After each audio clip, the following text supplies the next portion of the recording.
Chapter 1294. After another 5 kilometers, another wave of arrows arrived. But this time, the Kazakh cavalry were prepared and did not panic. Other than a few dozen who were injured by the first wave of arrows, the rest of the cavalry quickly rushed up the canyon and chased away the 5-star army.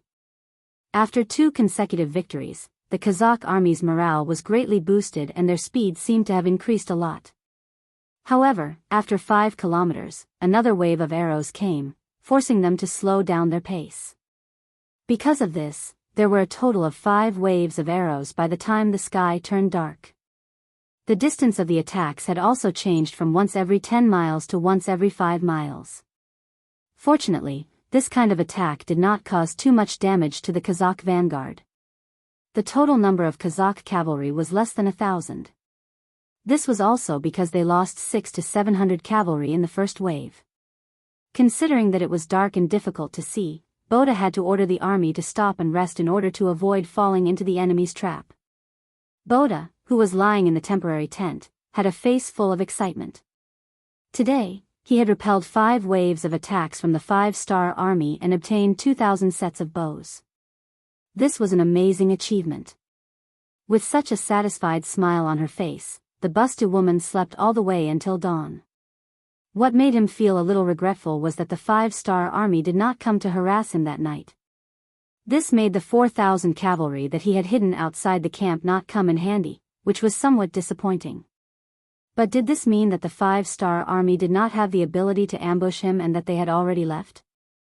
General Boda, who possessed the spirit of AQ, gave the order to advance at full speed after breakfast.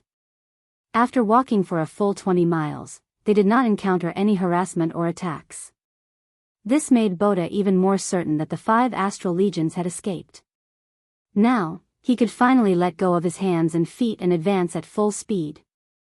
Not long after his order was issued, the army's formation began to scatter after advancing for more than 3 kilometers. The arrow attacks that had disappeared for a while appeared again. The attacks from the bows and arrows in the dense forest were even more intense than before. In just one wave of attacks, over 100 riders were hit by the arrows. Cries of pain and curses rose and fell one after another. The sudden counterattack was completely unexpected, and the Kazakh cavalry who had already lowered their vigilance suffered a great loss. What was even more frightening was that after the 2 waves of arrows were fired, the 5-star army still charged forward, brandishing their sabers as they charged into the enemy's ranks. Immediately, streams of blood splattered out, dyeing the 5-star army's armor red. Don't panic, counterattack, counterattack. Seeing soldiers falling off their horses, Boda roared and led the cavalry around him in a counterattack. However, the 5-star army's cavalry came quickly and left even faster. They didn't give Porta a chance to counterattack and disappeared into the dense forest on both sides. By the time Sark's army arrived, they had already disappeared. This was clearly a premeditated attack. With the mentality of running after one shot, they came and went without a trace.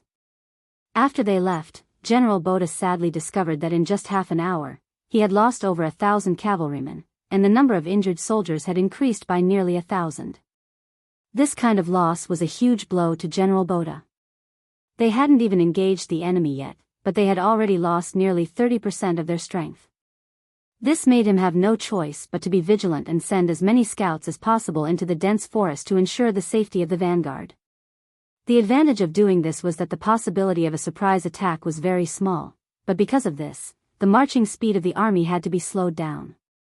15 miles away, the commander of the new army's 1st Cavalry Division, Kulu, was waiting for news with the main force. After seeing the 1st Regiment return, Kulu couldn't help but let out a sigh of relief.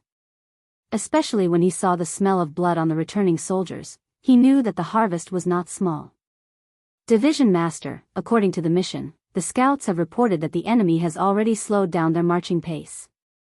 The tanned commander Wu Ba chuckled, his face full of pride.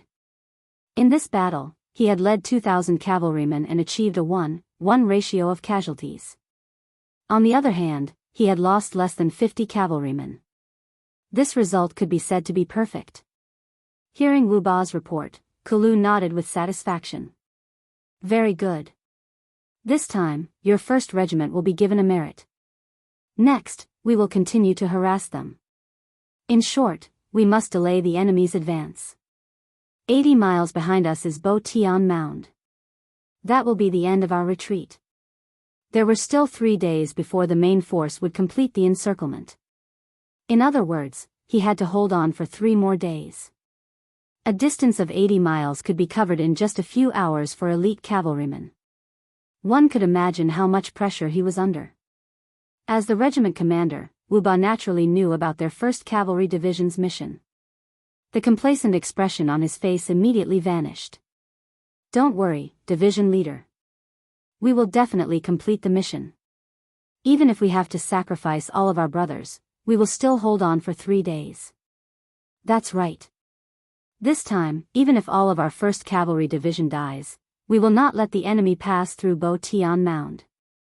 Commander Kulu, who had always advocated for the smallest price to obtain the greatest victory, also changed his style at this moment. He was ready to go all out. If it was said that the loss of the 1st Cavalry Division would be able to kill 100,000 Kazakh cavalrymen, it would be worth it no matter how one looked at it. When Kulu received this mission, he knew that this was going to be a fierce battle. Although he did not like this way of fighting, as a soldier, it was his duty to obey orders. For the greatest victory, so what if the 1st Cavalry Division lost their lives here? General Boda naturally did not know Kulu's plan. Because of the repeated attacks, he became more cautious. When the army advanced, the distance between the cavalrymen became closer.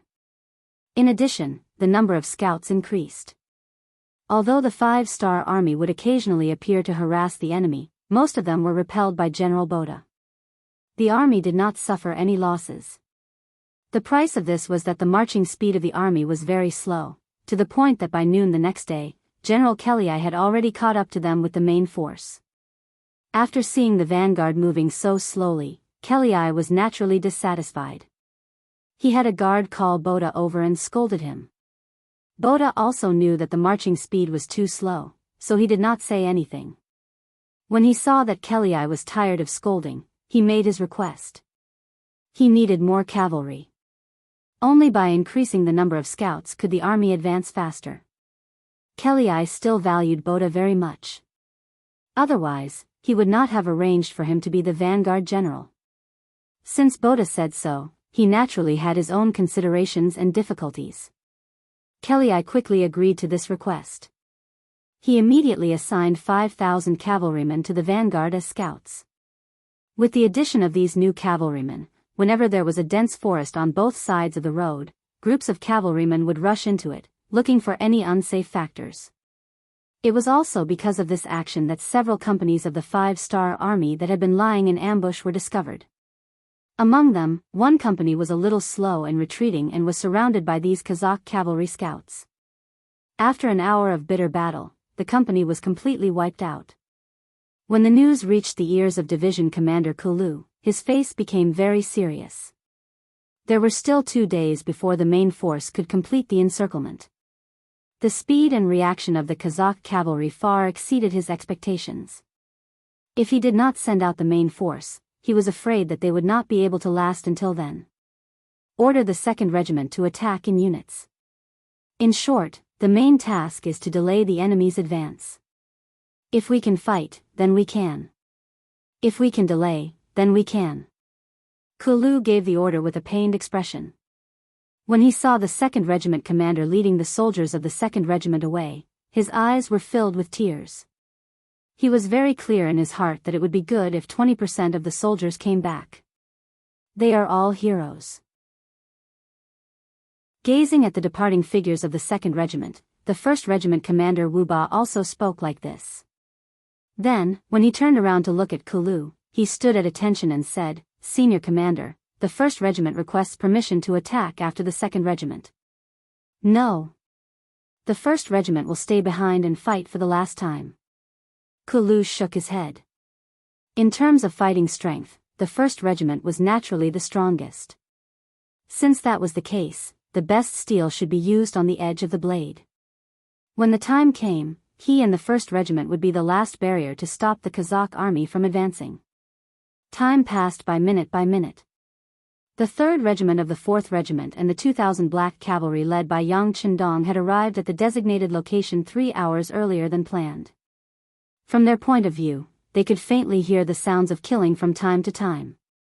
"Young master, our soldiers have found suitable places to hide." Beta Persei returned to Yang Qindong's side after patrolling the army. At the same time, he reported to Yang Qindong with a trace of worry on his face. Yang Qindong knew what Beta Persei was worried about. Not long ago, the commander of the new army, Su He, sent a telegram. After they got rid of the scouts sent by the Kazakh army, they were now rushing to the exit of Badian Mound. In other words, the main force of the new army had not arrived yet. Now, only the 1st Cavalry Division, who had stayed here in advance, could fight the enemy. A division of only 8,000 people, but they had to stop 100,000 iron cavalry. One could imagine how difficult this task was. Even if Beta Persei led the team, he could not guarantee that they would be able to complete the task. After Yang Qindong heard the report, his expression did not change. He put away the military binoculars in his hand and said without turning his head, "Go and ask where the 1st Cavalry Division is and how long it will take to reach the designated location." Chapter 1295. "Yes, I'll go right away." Beta Persei agreed and rushed to Wang Shan's telegram team. Yang Qindong, who was left behind, slowly turned around and sighed softly. How could he not know what kind of pressure the new army's 1st Cavalry Division was facing at this time? It was even possible that the entire division would be wiped out if they were not careful. But this was war, a war of blood and iron. It was either you die or I die. Anyone who was in the middle of it, if they showed even the slightest bit of mercy, they might cause the army to be doomed eternally. As the saying goes, the merciful cannot command an army. To achieve one's goal, there must be sacrifices. As long as the sacrifice was worth it, someone must do it. No matter how reluctant he was, he had to harden his heart. He had to be willing to give up. Only by giving up could he gain something. He saw this point very clearly and was also very rational. Now he only hoped that the 1st Cavalry Division could arrive at the designated location as soon as possible. This way, the pressure on the new army's 1st Cavalry Division should be much less. The 1st Cavalry Division was indeed the trump card of the cavalry. Under the leadership of Division Commander Jianghu, they had been hurrying on their way ever since they received the mission. During this period, many warhorses fell to the side of the road due to exhaustion, foaming at the mouth, but Jianghu still did not order the troops to slow down. He only left a company of soldiers to take care of these meritorious warhorses. The main force of the division was still moving forward bravely. After several days of continuous travel, even the soldiers of the 1st Cavalry Division, who were regarded as the most elite and powerful existence among the cavalry, still had many soldiers whose legs were worn out and blood flowed down their trousers. There were also some soldiers who did not get any rest for a long time. They fell asleep while sitting on their warhorses. Some even fell off their horses because they could not hold the reins and were injured. There were casualties at any time. But no matter what happened, Jianghu did not ask them to stop even once. Even if they had to eat, he asked the soldiers to eat on horseback. It was only at this time that the warhorses would slow down from their galloping state. But even so, the cavalry soldiers were still a bit faster than the other cavalry units. After a few days of non-stop travel, they finally arrived at the designated ambush location. At this moment, they were 8 hours ahead of schedule. This half a day's time was bought with the lives of the brave warriors of the 1st Cavalry Division. According to the statistics, out of the 20,000 people in the division, the number of non-combat casualties during the march had reached 2,000. They were the world's #1 cavalry division. Every soldier who could enter this place was carefully selected. Even so, the losses they suffered were so great. It could be imagined that this operation was clearly not a mission, but a race against time and life. As soon as they entered battle position, the transmitter immediately reported the news to Yang Qindong through the radio. After hearing the news, Yang Qindong, who always had a cold expression on the battlefield, couldn't help but exclaim loudly. Good, the soldiers are all good. After this battle, all of you will have meritorious service. Now, it is time for us to attack. Inform the new army and the 1st Cavalry Division that we will launch an all-out attack in half an hour. We must annihilate the enemy. Within the long and narrow Bodian Mound Canyon, the battle was currently in full swing. The smell of blood filled everyone's nostrils. Blood could be seen everywhere, dyeing the ground red. The Kazakh army's performance was far more ferocious than Division Commander Kulu had expected. They seemed to have already seen through the 5-star army's intention to stop them. As soon as they entered the canyon, they launched a frenzied attack. As if frightened by the tall mountains and boulders on both sides of the road, General Kelly continuously sent reinforcements to the vanguard, striving to leave this place as quickly as possible, rushing out of this dangerous place that he felt was far from good. During this period of time, General Kelly did hesitate. After looking at the surrounding terrain, he discovered that this was a very good place to set up an ambush. He thought of ordering the army to retreat. Since there was the 5-star army blocking the way, they could just retreat from here. However, when he considered the fact that there were carriages carrying provisions and supplies behind them, it would be easy for the cavalry to turn around. However, it wouldn't be so easy for the supply carriages to turn around. If they rashly moved forward, the army would be in chaos and a scene of internal strife would occur. At that time, if the 5-star army came from behind, the consequences would be unimaginable. Yesterday, the scouts also sent news that they didn't discover any 5-star army's main force. I think my worries were unnecessary. Kelly comforted himself like this. At the same time, he had a trace of hope in his heart. He also gave the vanguard General Boda a death order. Within 4 hours, they had to open this passage and let the army smoothly pass through here. For this, he added another 10,000 soldiers to the vanguard. Boda, who had the authority to command more troops, had his morale greatly boosted. Under his command, he led the cavalry to charge forward fiercely and quickly wiped out the main force of the new army's 1st Cavalry Division. After a series of battles, the exit of the canyon was right in front of them. Hope was right in front of them. The 1st Cavalry Division, who fought with all their might, couldn't stop themselves from retreating. During this time, Kulu, who was the division commander, also pulled out his saber and joined the battle. Even the direct subordinate battalion of the 1st Cavalry Division charged forward.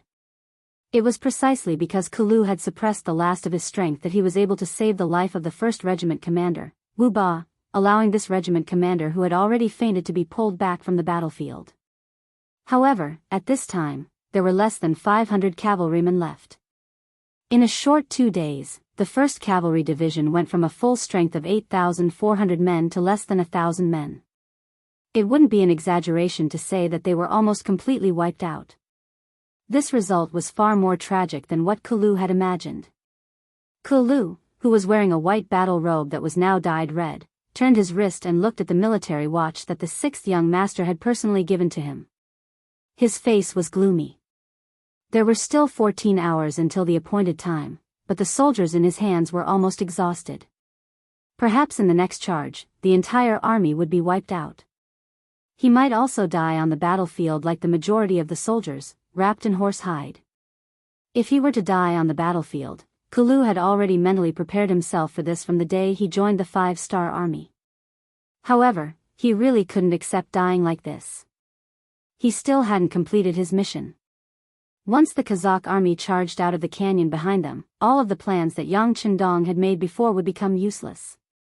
The soldiers of the 1st Cavalry Division would also die in vain. This was something that he absolutely couldn't accept. Fight, no matter what, we have to hold on for 16 hours. Kulu used his blood-soaked battle robe to wipe the glowing white saber in his hand. His face flashed with a resolute expression. There were less than 1,000 cavalrymen around him. Most of them were injured, and some of them were even seriously injured. They were still bleeding. However, at this moment, no one doubted his words. They firmly believed that as long as they were still alive, they wouldn't allow any enemy to charge out. Kulu arranged for 2 bodyguards to send the unconscious Wu Ba away. This could be considered the last bloodline that he left for the 1st Cavalry Division. Then he looked up at the sky. It was currently noon. The sun hung high in the sky, emitting a gentle warmth. The sunlight shone on every soldier's body. Kill. After the Kazakh army reorganized the cavalry, they once again charged forward. This time, General Boda personally led the charge. This showed that they were determined to solve this problem in one battle. The battle cries of the opposing cavalry resounded throughout the canyon. Looking from afar, sand and dust filled the sky. There were probably more than 10,000 cavalrymen. Some people said that when there were more than 10,000 cavalrymen, there was no end to them. At this moment, Kulu and the less than 1,000 cavalrymen of the 1st Cavalry Division felt that way. It was like a ferocious beast with its mouth wide open. It made people feel fearful. At this moment, no matter if it was Kulu, the division commander, or the soldiers, their faces didn't change. It was as if they didn't see the approaching danger. Every soldier only tightly gripped the saber in their hands, looking as if they were facing death with equanimity. For the soldiers who had already disregarded life and death, and even had the heart to die, there was no difference whether there were 1,000 or 10,000 enemies. They only knew that they had to use the last of their strength to block the enemy until they were killed and couldn't move anymore. Everyone, hold your sabers and prepare to charge with me. The target was constantly approaching. When it was less than 3 li away, Kulu also raised the sharp saber in his hand, looking like a moth flying into a flame. Kill. The remaining less than 1,000 cavalrymen also raised their sabers at this moment. Every one of them had a serious expression and didn't show the slightest bit of fear. Do-do-do-do-do, do-do-do-do-do, just as Kulu's saber was about to fall from the air and slash down, a loud bugle suddenly sounded, resounding in the ears of every soldier of the 1st Cavalry Division. This is the retreat signal. Kulu instantly reacted when he heard the bugle. Then, he immediately turned to look at the 2 remaining bugle masters of the 1st Cavalry Division. After confirming that it wasn't them who made the sound, he saw that they had the same doubts as him. Ma. Division Commander, this is the retreat signal. After the 2 bugle masters recovered from their shock, they said in unison. It really is the retreat signal. Retreat. After getting a definite answer, Kulu only hesitated for a moment before shouting loudly. As if he was afraid that the others didn't react quickly enough, he was the first to tighten the reins of his saber and made a gesture of turning around. At this moment, the retreat signal was definitely the main force of the 5-star army. In other words, all the plans were in place, and the 1st Cavalry Division's mission was completed. At this moment, he didn't want to lose any of his cavalry brothers because after going through so many bloody battles, those who could still survive and continue to jump on their horses to kill the enemy would be the best of the best. If he kept one of these people, there would be more elite soldiers in the future. These were all treasures, and they couldn't afford to lose them.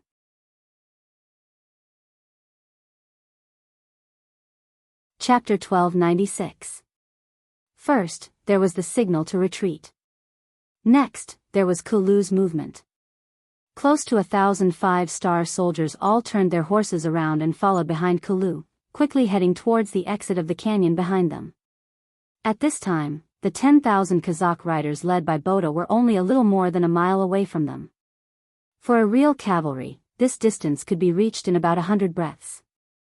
However, when the 5-star army suddenly retreated and fled, they were caught off guard. Although there were less than 1,000 of them, Boda, who had fought with them for several days, did not underestimate them. In his opinion, the 5-star army was extremely difficult to deal with, as if they were made of iron. However, he did not expect that the bitter battle that he had imagined would not happen. Instead, the enemy had fled. After a moment of hesitation, Boda's face lit up with joy. "Huh, did you see that? The 5-star army is also human. They can run away too. Charge. Catch up with them and kill them. Let them know that the sabers in our hands can easily chop off the head of any enemy." The 5-star army's cavalry had always been determined to fight to the last man no matter what kind of battle they faced. This was different from the battle Boda had imagined. He had always thought that a cavalry battle was a battle of one's fighting spirit. As long as one side suffered too many losses, their fighting spirit would collapse. At that time, it would be time for the victorious side to reap the fruits of their labor. This kind of rule was not practical for the 5-star army. There was no such thing as their fighting spirit collapsing. They would always fight to the last man. Every time he took a step forward, he had to pay a heavy price. But now, the 5-star army had finally fled. At this moment, Boda felt a sense of relief. This was how cavalry should behave. The 5-star army had returned to normal. Boda was overjoyed and shouted loudly as he led the 10,000 cavalry to charge forward. If it was said that the 5-star army that dared to face him head-on would still make him somewhat fearful, then the 5-star army that had lost their morale and only cared about fleeing was simply not worth his attention. He only needed to charge forward and slaughter them. At this point, the outcome of the battle seemed to have been decided. Boda could not help showing a victorious look on his face. Although he had paid a price this time, he had killed at least 7,000 of the 5-star army's cavalrymen. This kind of achievement was enough to make him proud. Everyone else had been defeated by the 5-star army, but he was the only one who had killed so many members of the 5-star army and even chased after them. Wouldn't that make him the most powerful person? When he thought about how many people would look at him in a new light after this battle, the smug look on his face became more and more intense. He seemed to have already seen countless silvers and the best official position waiting for him. Under Boda's command, the 10,000 cavalrymen's morale soared and they charged even faster. They were getting closer and closer to the 5-star army, which was less than 1,000 soldiers. 1.5 miles, 1 mile, less than 300 meters, just as they were about to charge forward and kill to their heart's content, Kulu and the rest of the 1st Cavalry Division finally charged out of the canyon. When they walked out of Bo Tian Mound, they saw the new army's main cavalry formation with their bows drawn. Commander. When Kulu saw Commander Su He, who was standing in front of the middle corps, his tears flowed out involuntarily. He did not cry when the 2nd Regiment was wiped out. He did not cry when the 3rd Regiment was wiped out. He did not cry when the 4th Regiment was wiped out. He did not cry even when he knew that he was going to die in battle. But now, at the moment when he saw Su He after the war, he couldn't stop his tears from flowing out. Su He's eyes were red as well. When he saw that the 1st Cavalry Division was left with less than 1,000 cavalrymen, he knew how tragic the battle was. So many good soldiers had died just like that. As the commander, he naturally felt terrible. However, he knew that this was not the time to reminisce about the past. It was the time for revenge. Commander Ku, quickly go and rest. The military's medical center is already prepared. You are all meritorious soldiers. You must persevere and survive. Now, watch us take revenge for all of you. In this battle, the 1st Cavalry Division had perfectly executed their plan to lure the enemy in. They had been leading the enemy by the nose. Although the losses were not small in the end, it was worth it no matter how one looked at it. Kulu had made a wrong decision before and caused Kulu to lose the position of commander. Now that he had made a great contribution, he should be the first choice when there was an empty position next time. Kulu was indeed exhausted. With such a big burden on his shoulders, he basically hadn't rested for the past few days. In addition to the injuries on his body, although they weren't fatal, if he didn't want to leave any sequelae, a good rest was necessary. He nodded and said, "All right, your subordinate will take his leave." Kulu left, but the real battle had only just begun. Following closely behind the 1st Cavalry Division was Boda and his 10,000 Kazakh cavalrymen. After turning a corner, they finally saw the exit of Badian Mound. Just as the army was thinking about how they could finally go all out, they were greeted by Chang Bo of the 4th Cavalry Division of the 3rd Cavalry Division, which had over 8,000 cavalrymen and archers ready to shoot their arrows at any moment. They had been running back and forth for the past few days.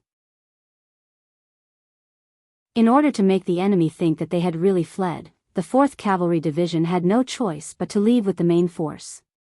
Now that they were finally back, Chang Bo was envious of the 1st Cavalry Division's achievements. When it was time for him to perform, he would not be polite. He shouted, "Fire! Fire! Fire!" This shout echoed countless times when it hit the huge rock at the entrance of the canyon. This shout made the 4th Cavalry Division's 5-star Army's archers' eyes spit fire. Their killing intent filled the sky. With this shout, the soldiers of the 4th Cavalry Division loosened their right arms. Immediately, countless arrows shot out from their hands, creating many pleasant whooshing sounds. A dense rain of arrows pierced through the air and smashed into the unprepared Kazakh cavalry. Soon, the sound of soldiers falling off their horses could be heard. From time to time, it was accompanied by cries of pain and alarm. 2 waves of arrows were released. More than 16,000 arrows were shot from afar, like a giant blade falling from the sky. 30% of the Kazakh cavalry vanguard was cut down. Unfortunately, Boda, the general, was also in the range of the arrows. When he turned the corner, he saw countless archers waiting for him. When he saw the neat formation of the 5-star army soldiers, he knew that something was wrong. However, his opponent did not give him any chance to catch his breath or react. The arrows came at him as if they were free. He only swung his saber to cut down 3 arrows. Then, the 4th arrow hit him in the chest, followed by the 5th, 6th, and 7th arrows. In a short period of time, he fell to the ground like a porcupine. Even until the moment of his death, he still did not understand where the 5-star army had come from. Also, since the 5-star army had so many brave soldiers, why were they in such a sorry state when they were chased by him? Was it really that fun to tease him? With the death of Boda, the Kazakh vanguard cavalrymen who had lost their commander and were heavily injured by the arrows immediately turned around and fled like headless flies. Their faces changed drastically, and they were no longer as high-spirited and complacent as they were when they came out of the canyon. Kill. The 2nd Cavalry Division's division commander Bai Kai and the 3rd Cavalry Division's division commander Lei Chuandang, who had been waiting by the side, roared. More than 10,000 cavalrymen charged into the canyon. The 2 cavalry divisions that had been holding back finally had a chance to use their skills. At this time, they could not wait to charge into the enemy's cavalrymen. They waved their sabers and killed in all directions. One chased while the other fled. In just a short period of time, everyone had changed their roles. The only difference was that the Kazakh cavalrymen were really fleeing. Moreover, they were fleeing with a goal in mind. They thought that once they could meet up with the main force, they could change the situation of being chased by the enemy. However, they did not know that the current situation of the main force was not much better than theirs. In fact, it was even worse. When the agreed time of attack arrived, Yang Qindong, who had been hiding above the canyon, gave the order to attack. It was above the canyon that Yang Qindong saw the bravery of the new army's 1st Cavalry Division with his own eyes. However, he did not move. This was not because Yang Qindong was cold-blooded. Instead, it was because he knew that impatience in small matters would spoil great plans. If they attacked now, they could help the 1st Cavalry Division suppress the enemy. However, before the 1st Cavalry Division was in position and sealed off the enemy's escape route, doing so would only cause the Kazakh cavalrymen to become vigilant. If that happened, the plan of cutting off the enemy's head, waist, and tail would be ruined. This was something that Yang Qindong absolutely could not allow to happen. He could only watch all of this happen and hope that the 1st Cavalry Division could survive this cruel and bloody battle. Fortunately, the 1st Cavalry Division was 16 hours ahead of schedule. This gave the 1st Cavalry Division a ray of hope. Although the losses were disastrous, there were still close to 1,000 cavalrymen who survived. With these 1,000 cavalrymen as the backbone, presumably the day when the 1st Cavalry Division was reorganized and restored to fighting strength would not be too far away. Seeing his own soldiers being bullied, Yang Qindong could finally retaliate. How could he be polite? Under his orders, the rocks piled up above the canyon tumbled down, disrupting the Kazakh army's formation. Then, 10,000 guns were fired. Under the muzzles of the 3 cold vanguard divisions, bullets flew out. The enemy cavalrymen were like living targets, becoming targets. In an instant, they were shot into a hornet's nest. One by one, they fell from their horses.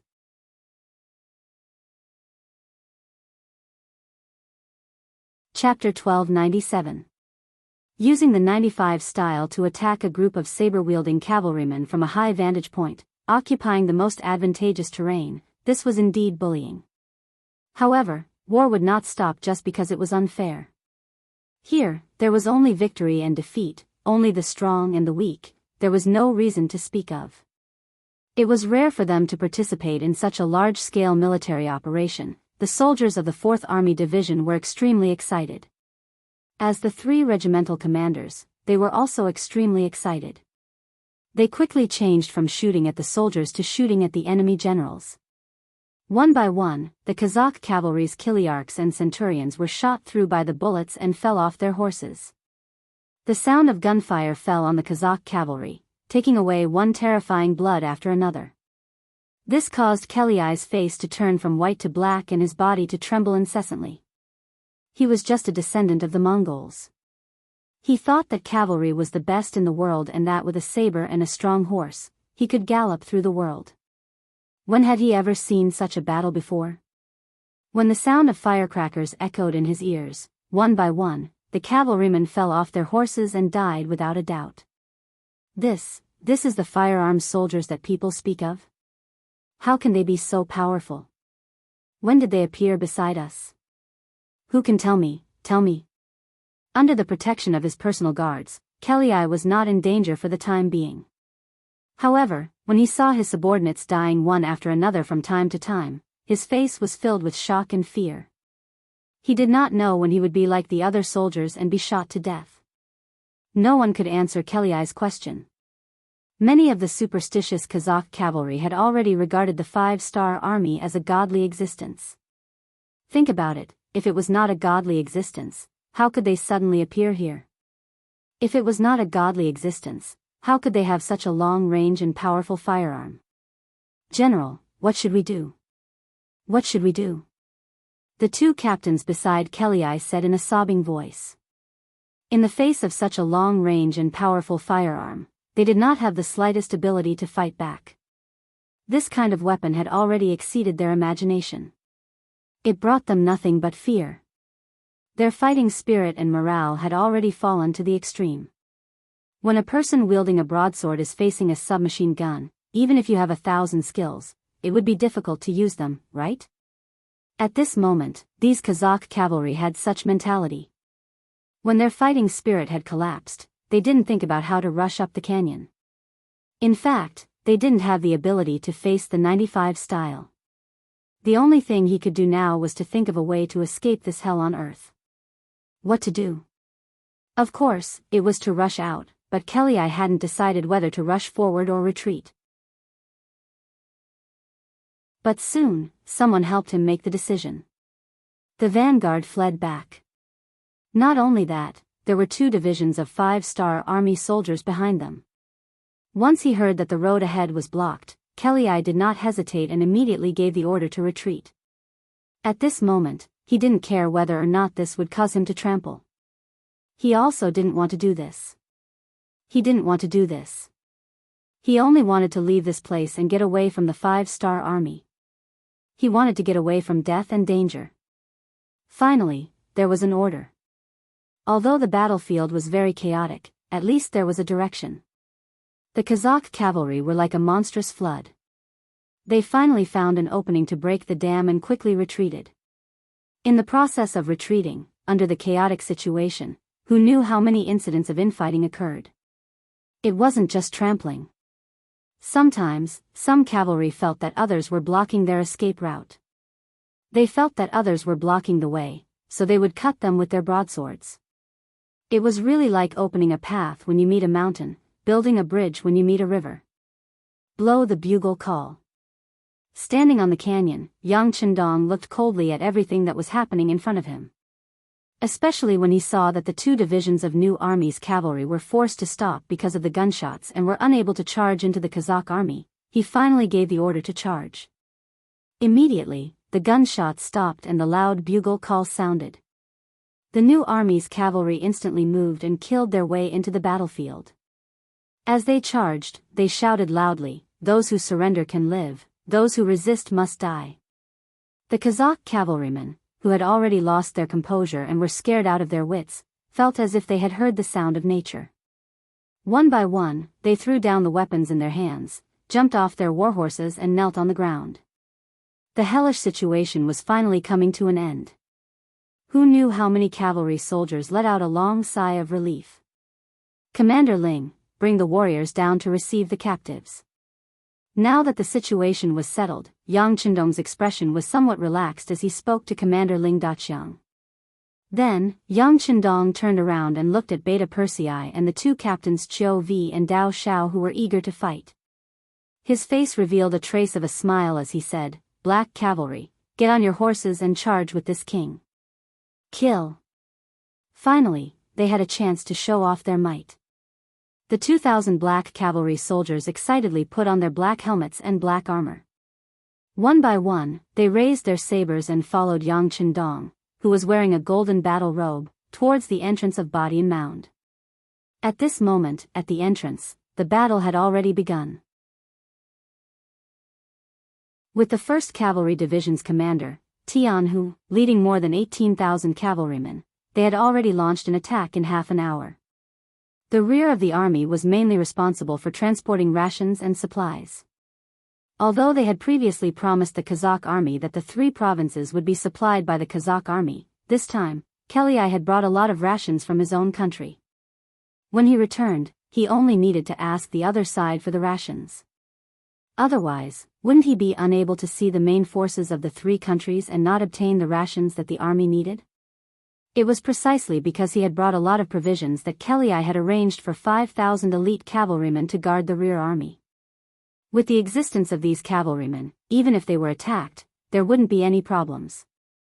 As long as they resisted for a while, his main army would quickly come back to help.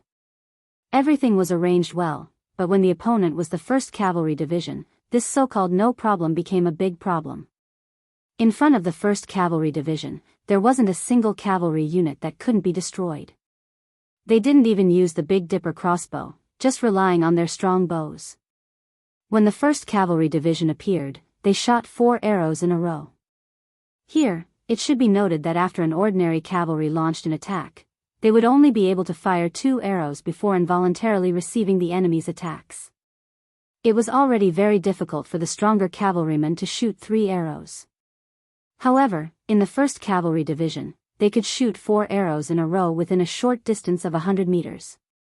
There were even some who were more powerful who could shoot 5 arrows in a row. With so many arrows flying through the air, the arrows didn't stop after seeing the cavalrymen.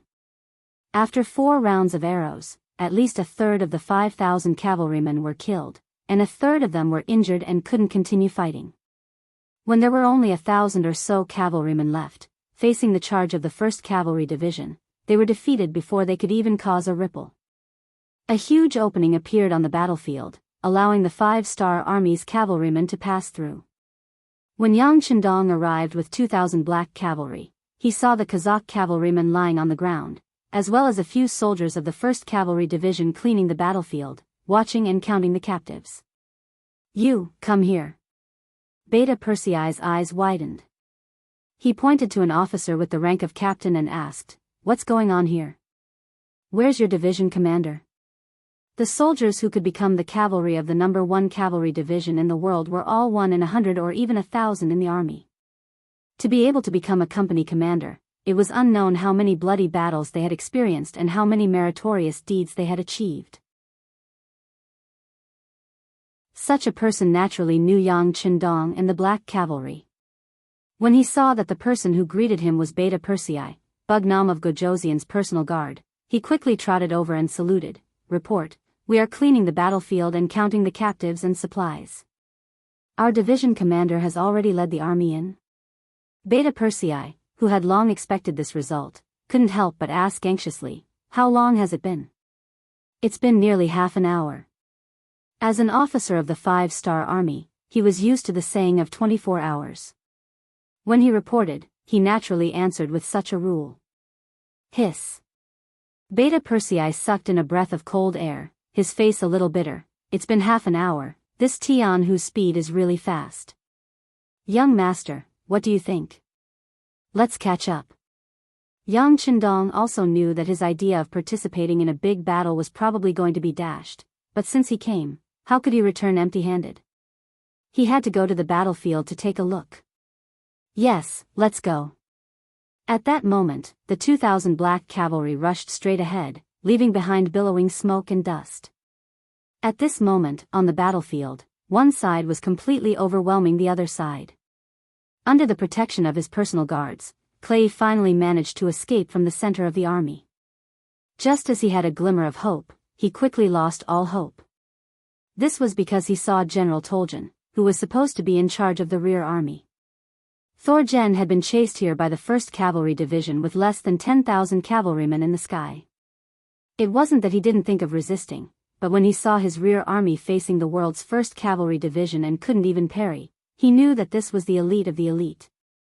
It wasn't something he could handle.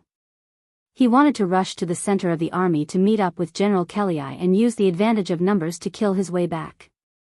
Who would have thought that the situation in the Middle Army was worse than the situation in the Middle Army?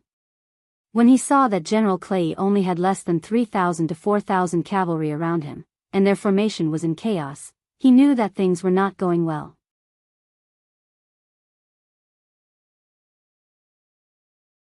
Chapter 1298. Why are you here? When Kellei saw General Toljan, his face was also filled with fear. He instantly thought of a possibility, and his heart sank to the bottom. Since the enemy had set up an ambush on both sides of the canyon, why didn't they know to cut off his escape route? It was ridiculous that he thought that going back was the only way out. This was the 5-star army's plan. However, there was another problem. How did so many 5-star army soldiers appear here? Didn't the scout report that there were no 5-star army units around here? The 5-star army had only invested a total of over 200,000 soldiers on the battlefield. Shouldn't their main force be on the way to the Forsaken City? Where did the 5-star army come from? There were countless questions in his mind, but no one could answer him. Because at this moment, the 1st Cavalry Division and the new army from the front had already surrounded them. He only had about 10,000 cavalry with him, but looking at the cavalry of the 5-star army in front and behind him, both groups seemed to have more soldiers than him. Moreover, he was going to be attacked from both sides. It was obvious what the outcome would be. General, what should we do? Toljan, who was still holding his saber, couldn't help but ask. He wanted to charge out like a man, but he knew that it was an impulsive action. It was simply suicide. Those who surrender can live, those who resist must die. The shouts from the front and back were deafening. Tens of thousands of 5-star army soldiers roared. The Kazakh cavalrymen who were trapped here trembled. They looked at the front and back and didn't know what to do. What should we do? What else can we do? Surrender. Seeing that the situation was about to change, Kellei let out a long sigh and threw the saber in his hand to the ground. Then, he jumped off his horse and squatted down with his hands covering his head. As Kellei took the initiative to dismount and surrender, the cavalrymen around him all followed suit. A battle of 200,000 people ended just like that. From noon to the morning of the 3rd day, around 15,000 Kazakh cavalrymen were killed in less than 24 hours. In the chaos, another 15,000 were trampled and 70,000 were captured.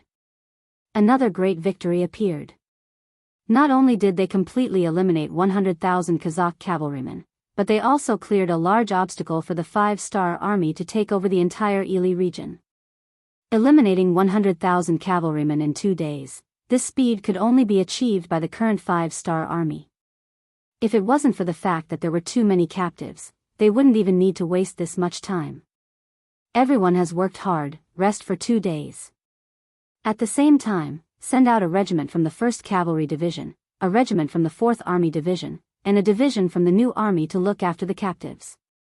The most important thing is to change their minds and try to make them useful. Those who surrender will be given priority to join the new army's 1st Cavalry Division.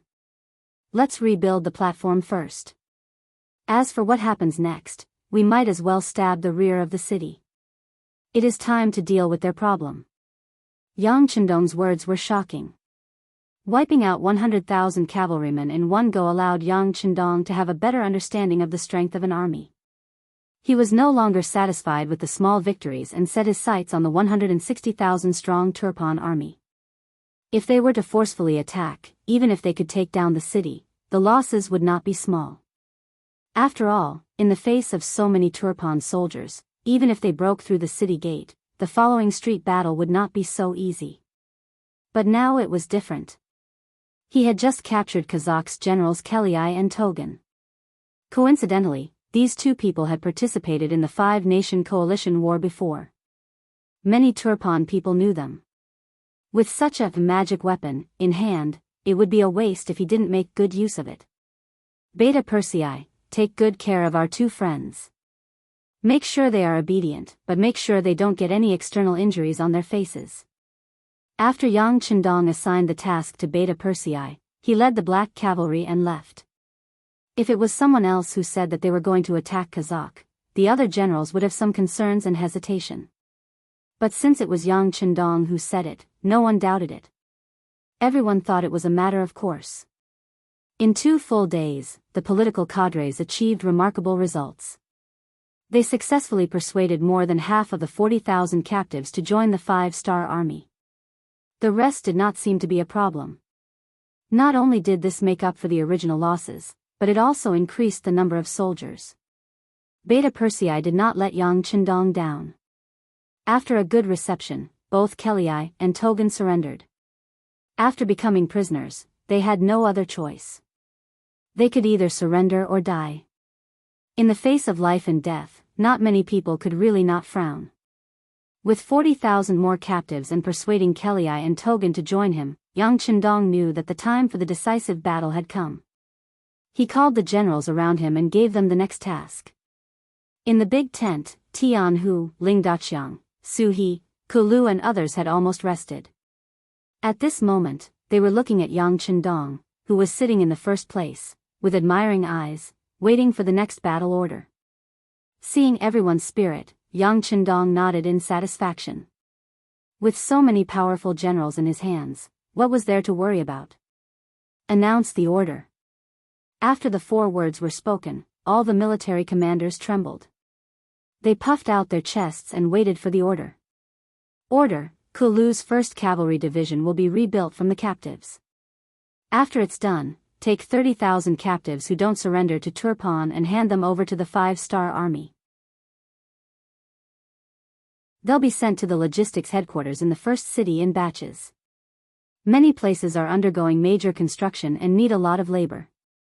Since these people don't want to bow their heads, they'll serve as laborers. Each of them will be sentenced to at least 20 years. If they perform well, their sentences can be reduced appropriately. Kulu was called out. Although it was a pity that he could not participate in the upcoming battle, escorting so many young and strong captives was also a big deal. Wasn't this the 6th young master's trust in him? He hurriedly agreed.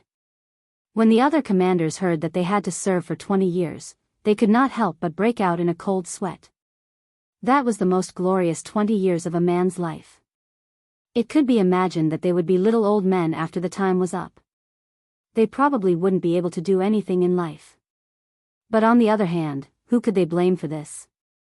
They dared to not surrender after becoming captives. It was already a good thing that they were not killed. After dealing with the captives, Yang Chendong said for the 2nd time, order, Suhi's new army to take the lead. Escort 30,000 Kazakh captives to the city gate. Try to give a fatal blow to the leadership in the shortest time possible to assist in the upcoming street battles in the city and seize the absolute initiative. Of course, if we can persuade the other party to work for us, that would be the best. Well, Keliai and Thorjen can be used by you. Act according to the situation. Yes. Su He, who heard the order, quickly responded with a military salute. Although Kulu's 1st Cavalry Division was missing in this battle, there were more than 30,000 captives. In this way, he had more than 50,000 troops in his hands, which made his confidence soar. Order the 4th Army Division and the 1st Cavalry Division to cover the rear. When the new army enters the city and opens the city gate, look for an opportunity to destroy the enemy. Yes. Ling Daqiang and Tian, who both stood at attention and answered. Although they couldn't take the first credit this time, they didn't complain. They all knew that street battles were the most chaotic battles. They didn't want to fight with their elites like this.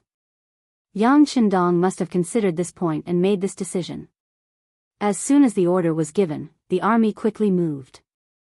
The officers all carried out their duties, and the army sped up towards Kalisi City.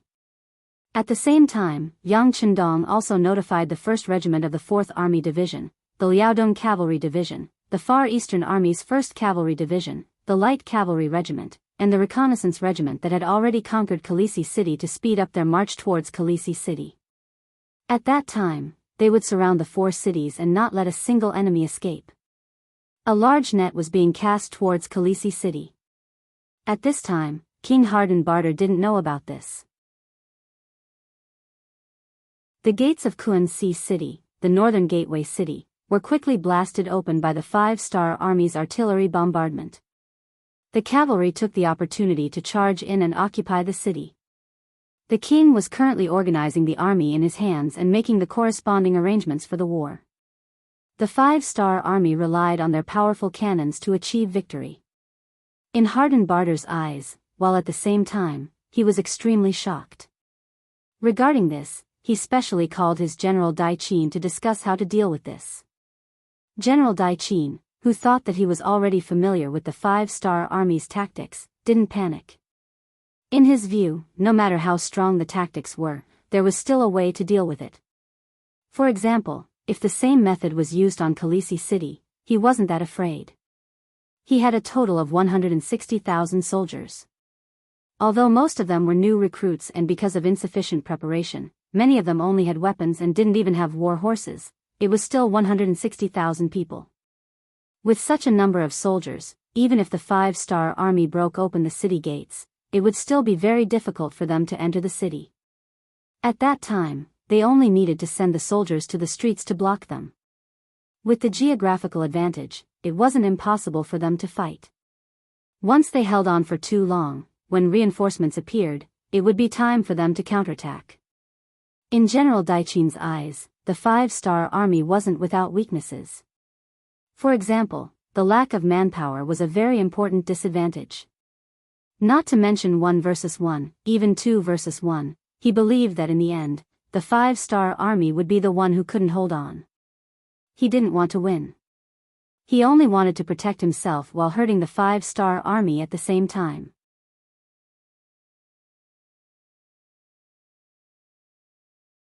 Chapter 1299. On this point, King Hardenbarter had the same view. The 5-star army, who had a huge appetite, would definitely not lose too many soldiers in Forklift. As long as he could hold on, the 5-star army would retreat without attacking. Very good, General Dai Qin, I will hand these 160,000 soldiers over to me. You will be in charge of the arrangements in the city in order to deplete the strength of the 5-star army to the greatest extent. Yes, I will not disappoint my king. Dai Qin cupped his fists and said. He had suffered too many defeats recently, and it was rare for the king to trust him so much. It was time for him to display his strength and let others know that his title as the #1 general of Turpan was not just for show. In reality, Dai Qin had some ability, otherwise, he wouldn't have been so highly regarded by Hardenbarter. Unfortunately, his opponent was the 5-star army. Facing such a huge force, it wasn't possible to rely on a single person to turn the situation around. Dai Qin tried his best to arrange for troops to be stationed in the important areas of the city. He only placed a small amount of troops at the city gates. He was a person who knew when to advance and when to retreat. He knew that the city walls of Forklift would not be able to stop the bombardment of the 5-star army. At this time, Forklift City was in chaos. Many soldiers used the excuse of defending the important areas to seize the properties and ancestral homes of many rich people. As a result, the commoners complained and many people had no homes to return to. This was war, and the ones who suffered the most were the commoners at the bottom. Prices rose, safety was not guaranteed, and they lost their jobs. Their goal in life changed from how to live well to how to survive. It was truly a tragedy. Among the many properties that were taken over, 20 to 30 Turfan soldiers rushed into an unassuming silk shop. They used this place as an important reason to force the people here to leave, not allowing them to take any of their belongings. The sudden influx of so many Turfan soldiers holding short knives and spears caused a light to flash in the eyes of the guards in the shop. Their right hand habitually reached for their waist. They all had knives and could fight with the incoming soldiers. Everyone stop, calm down. A woman in a lavender dress with a white veil over her face walked out, escorted by a few maids. She softly stopped the guards from moving, before taking small steps forward to welcome the Turpan soldiers who had barged into the manor. "Gentlemen, you are." Her voice was as clear and crisp as an oriole's, and it sounded very pleasant to the ears. This voice attracted the attention of all the Turkmen soldiers. One of the captains at the front had a primitive desire for beauty in his eyes as he strode forward to welcome the newcomer. As he walked, he said, "Oh, there's a beauty here. Ha ha ha, come, let this lord take a look at your charming little face." As he spoke, he had already arrived in front of the woman. At the same time, he reached out his hand and tore off the white veil. The greater the hope, the greater the disappointment. Perhaps the woman's appearance was too stunning, so the captain had high expectations of her appearance. However, when the white veil was torn off, a face full of black spots appeared before him, causing him to stop in his tracks. Following that, he felt a wave of nausea in his stomach. Clearly, he was disgusted by the ugly appearance of the woman. Not only was her skin dark, there were also black spots on it. She was truly ugly to the extreme. It was hard to imagine how a woman like her could have such a pleasant voice and a decent figure. The woman's appearance frightened the captain. His hand that was hovering in the air quickly dropped. The teasing tone in his voice turned serious. "Are you the manager of this place? Let me tell you, this place has been expropriated. Leave this place immediately. Remember, you are not allowed to take any belongings. Otherwise, don't blame us for not recognizing you with our weapons." Expropriated? The woman put the white veil back on her face, completely concealing her shock. After she regained her composure, she nodded and said, "So that's how it is. Then we are only bringing some clothes to change into. Is that okay? You also know that we women always like to be beautiful." As the woman spoke, a piece of silver appeared in her sleeve and handed it to the captain. When he heard the woman say that she liked to be beautiful, the captain wanted to vomit. If it wasn't for the sake of the silver, he was afraid that he would have already flung her away. But since he had received the benefits, he had to do something. "Okay, hurry up. You can only pack some clothes. You are not allowed to take anything valuable." "Okay, we will listen to you." The woman quickly nodded, then turned around and said to the 4 women who followed her, "Go, pack a little. Sigh, I don't know when these days will end and where we will live." The women moved quickly. After a while, each of them came out with a cloth bag. Seeing how weak they were and how easy it was for them to carry the cloth bag, the captain knew that there was nothing valuable in it. He immediately waved his hand and without even checking, he said, "Okay, you have taken the things. Quickly leave." "Yes, sir." After the ugly woman bowed, she led the 4 maids and 4 guards out of the silk shop. When they reached the main street, they saw many homeless commoners and merchants just like them. Among them, there was no lack of people who were crying and wailing. The homes they relied on for survival had been occupied, and their wealth had been plundered clean. There were even some who had slightly beautiful women in their homes who had been snatched away. If there was any resistance, those soldiers would brandish their swords and kill them mercilessly. The various scenes that happened made the commoners feel as if the sky was falling and the earth was sinking. At this moment, other than crying loudly on the streets outside their homes, they seemed to be unable to do anything else. Sister Nian, it seems like they didn't come for us.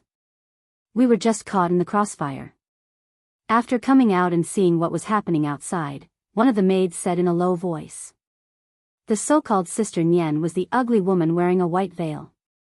Her full name was Sun Nian. Of course, the so-called silk shop and the face that made people not want to see it a second time were all a disguise. She was still very beautiful. After all, to be selected by the CIA and become a team leader, she had to pass the test in terms of beauty first. Yes, these Turpan soldiers have all gone crazy.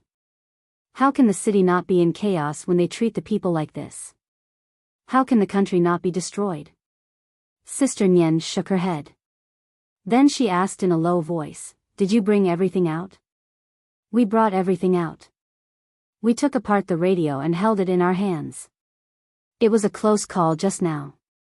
If they really wanted to search the package, I'm afraid we would have to fight." The guard who was asked was also a member of the CIA. He said with lingering fear. "It's good that you brought it out." Sister Nian nodded. If they really had to fight to the death just now, she wouldn't have been worried. The 8 of them had all undergone professional training. Under a sudden attack, 20 to 30 ordinary Turpan soldiers wouldn't be a match for them. However, that would easily expose their identities. Since they were out, of course they couldn't go back. After thinking for a moment, she said, "Let's go to the 4th safe house. Then report this matter and wait for orders." The so-called 4th safe house was a residence of the rich and powerful in the city. Normally, they wouldn't go there because the security there was tight, and it was inconvenient to move around. However, it was the only place where they wouldn't be harassed. It was the safest place. Sister Nian brought the 8 people to the 4th safe house. The radio was quickly set up. Then, they contacted their superiors and received new orders. Seeing this order that had to be completed, Sun Nian was a little shocked. This mission wasn't easy to complete. Even if they wanted to complete it, they would lose a lot of people. However, when she saw that it was the 6th young master's order, she didn't hesitate at all. Even if it was Yang Chendong's order, so what if all of them were to be sacrificed? Go and inform all the team members in the city to come here for a meeting. There's an important mission. Sun Nian said to her subordinates in an excited voice. The city was in chaos. Cries and screams could be heard everywhere. However, the people in power in Turpan didn't care about this at all. Compared to the suffering of the people, they cared more about their own safety. Especially when they found out that the main force of the 5-star army had arrived at the north gate and could attack at any time, many of the officials couldn't sit still. They didn't know if they could defend the city this time. Could they stop the 5-star army? Just when everyone was worried, a piece of good news came into the city. The 100,000 Kazakh cavalry reinforcements had arrived outside the city. They had already appeared at the south gate. It was said that the General Dai Qin had already brought people to welcome them. Aya, the heavens bless us. After finding out that there were 100,000 reinforcements, many of the Turpan officials in the city were very happy. In their view, with the help of these 100,000 cavalrymen, they would have more confidence in defending Forokai's city. At this moment, outside the South City, General Dai Qin was thinking the same thing. When he learned that the Kazakh cavalry had arrived outside the city, he immediately reported the news to the king. If it wasn't for the chaos in the city, the king of Hadenbar would have personally come out to greet them. General Dai Qin came to Kelly with a face full of joy. He stretched out his arms and gave Kelly a warm hug. To him, the appearance of the 100,000 Kazakh cavalry was like a ray of light in the dark night. It was the hope that they could persevere.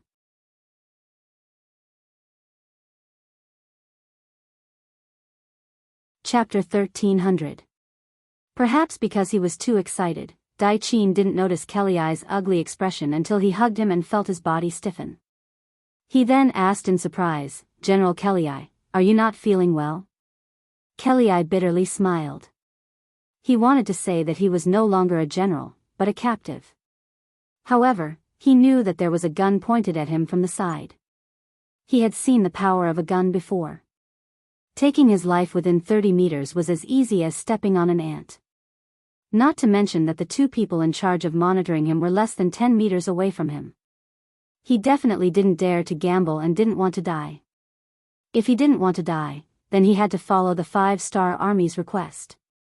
Kellyi could only bitterly say, "General Daiqin, I don't know if it's convenient, but I have something to say to you." It was this sentence that made Daiqin, who had a trace of doubt, let down his guard. He thought that Kellyi had something that he couldn't say, which was why his expression wasn't good. Considering that Kellyi was here to help him, if there was a problem, he should help him. Thus, he nodded and said, "Of course it's convenient. We are friends, so we can talk about anything." Okay. Kellyi was waiting for this sentence. After he finished speaking, he turned around and said, "If that's the case, then please follow me. What I want to say is confidential and I don't want too many people to know." Facing Kellyi's request, Daiqin didn't think too much. He only thought that Kellyi was talking about conditions. After all, this was the help of 100,000 cavalry. If it was him, he would also make some requests. Thus, he only brought a few people and followed Kellyi to the side of the cavalry army. When he walked in, Daiqin noticed that there was a group of people waiting for him. Among them was an old acquaintance, Kazakh's General Toljan. It was because of this person's existence that he didn't think too much and continued to walk behind Kellyi. General Daiqin thought that he still had a long way to go, but Haoye suddenly stopped and turned around with a bitter smile on his face. But this time, he didn't say anything. Instead, someone beside him spoke, "General Daiqin, I didn't think that we would meet here. How have you been?"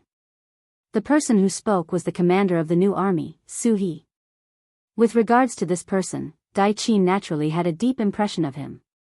Thinking back to the time when he brought his army to fight against him, he was defeated. That was the greatest humiliation to him. He curiously looked at the other party and didn't say anything. Hundreds of thoughts flashed through his mind. How could this person be so similar to the commander of the 5-star army? Without an answer, Daiqin turned his gaze to Haoye. Clearly, he wanted an answer. Why would the Kazakh cavalry walk together with a general of the 5-star army? Seeing that Daiqin wanted to hear an explanation or an introduction, Haoye reluctantly said, "Then let me introduce you. This is General Suhi. He is the commander of the new army of the 5-star army." After saying this, Haoye hurriedly moved his head to the side. Clearly, this betrayal of an ally made him very embarrassed. If possible, he wanted to find a hole to hide in. Hearing the introduction, General Daiqin saw that the other party was indeed the commander of the new army of the 5-star army. His expression changed and his right hand habitually reached for his waist. Clearly, he had already felt the existence of danger. Unfortunately, it was already too late for him to react. Military Commander Suhi's guards, who had been observing all this from the side, stepped forward first. Two of them restrained Daiqin from the left and right, pressing down on his shoulders so that his body couldn't move. At the same time, the bodyguards behind him were also restrained. All of this was done silently.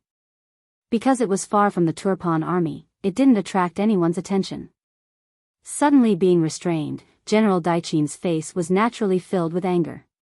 He looked at Haoye, who had just turned around and scolded loudly, "Haoye, I trusted you so much. You actually surrendered to the 5-star army. You coward, you, enough." Suhi said with a look of disdain. Then he looked at the furious Daiqin and said, "Wanting to live isn't about being afraid of death. It's about seeing if there's any meaning in dying. Come, bring him here." After Suhi's words, a man who looked like a housekeeper was escorted over from the crowd. This was an old man over 50 years old. His appearance was nothing special, but when he appeared, in Daiqin's eyes, it really made him pale with fright. He didn't have time to scold Haoye, and asked nervously, "Housekeeper, why are you here?" The person who came was Daiqin's housekeeper. He had followed Daiqin for tens of years and could be said to be his most trusted person. For him to appear here really surprised Daiqin. But very quickly, his face changed again and again. He suddenly thought of something. As expected, after seeing Dai Qin, the old housekeeper cried painfully and said, "Master, Madam, young general and the ladies were all captured by them. You have to make a decision." Ah! After hearing this, Dai Qin's whole body shook. He then used all of his strength to try and break free. It was just that the 5-star army was already prepared, and this strength was quickly suppressed. Unable to break free, Dai Qin could only curse, "You bastards, if you dare to hurt a single hair of my family, I swear I will take your lives." Dai Qin was still shouting, looking like he was about to fight to the death. Su He, who had already expected this, wasn't in a hurry. After a while, when the other party seemed to have vented enough and was about to use up all of his strength, he said, "Your family is naturally very safe and well protected. But whether or not they will be safe will depend on General Dai Qin's choice. If you still want to work for the hardened Bartle that is about to be destroyed, then you have no one to blame." Threat. It was a blatant threat. On the battlefield, in order to win, one would do anything, not to mention against a foreign race. When Su He was ordered to do this, he didn't feel any pressure at all. Now that the words had been spoken, all that was left was for General Dai Qin to make his own choice. He was tired of scolding and shouting. At this moment, Dai Qin finally calmed down. But from his undulating chest, he seemed to be struggling and didn't have the intention to make a decision. "Humph. You are so stubborn." Su He was determined to help him make a decision. "General Dai Qin, you are a good man, but your actions are really disgraceful. Think about it, you first betrayed the old king Jia Shi and helped hardened Bartle take the throne. Now that the old king is dead, are you worthy of him? Also, everyone says you are a person who loves your soldiers like your children. Are you willing to watch your brothers make unnecessary sacrifices? Think about the citizens in the city, most of them are homeless and have no food to eat. Every day you delay, who knows how many people will die because of various reasons. Although you are not the main culprit, you are an important accomplice. May I ask, who are you worthy of? When you die one day, will you have the face to face those who died unjustly?" Every word landed on Dai Qin's heart, causing his expression to change again and again. Very quickly, he was like a deflated balloon, unable to be as stubborn as before. Thinking about his actions recently, it was really as Su He said. He was not a good man. How did he become a person who had no king, no father, no brothers and no citizens? Su He also saw Dai Qin's thoughtful expression and knew there was hope. He continued, "People say that if you know you are wrong, you should change. As long as you turn back now, it is not too late. Because you made the right choice, I believe many people will thank you. This is also your only chance to redeem yourself. Where to go? Quickly make your choice." The group had been delayed here for a while and it was inevitable that people would think too much. What they needed to do now was to end this quickly. If Dai Qin cooperated with him, that would be the best. But if he didn't, then they would just kill their way into the city. The only difference was that it would take more effort and more people would die. Su He's words were like a hammer that smashed heavily on Dai Qin's chest. Finally, after some hesitation, he made the decision to cooperate. "Okay, I am willing to cooperate with the 5-star army, but I hope you won't start a massacre in the city." Finally agreeing, Su He let out a sigh of relief and nodded, "General Dai Qin, please don't worry about this. We won't harm the citizens. After all, these people will become Yangxia's citizens in the future. As for the soldiers in the city, as long as they don't resist, we promise we won't do anything to them." "Okay." Hearing this promise, Dai Qin's face revealed a relieved expression. Maybe Su He was right.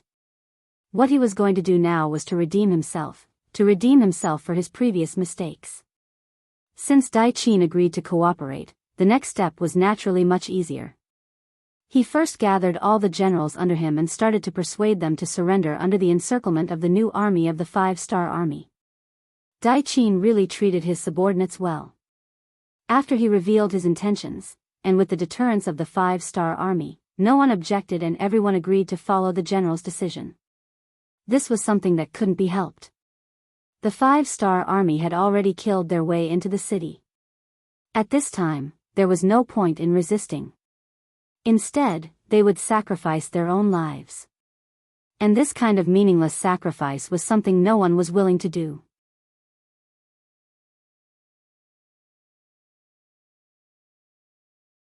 Chapter 1301.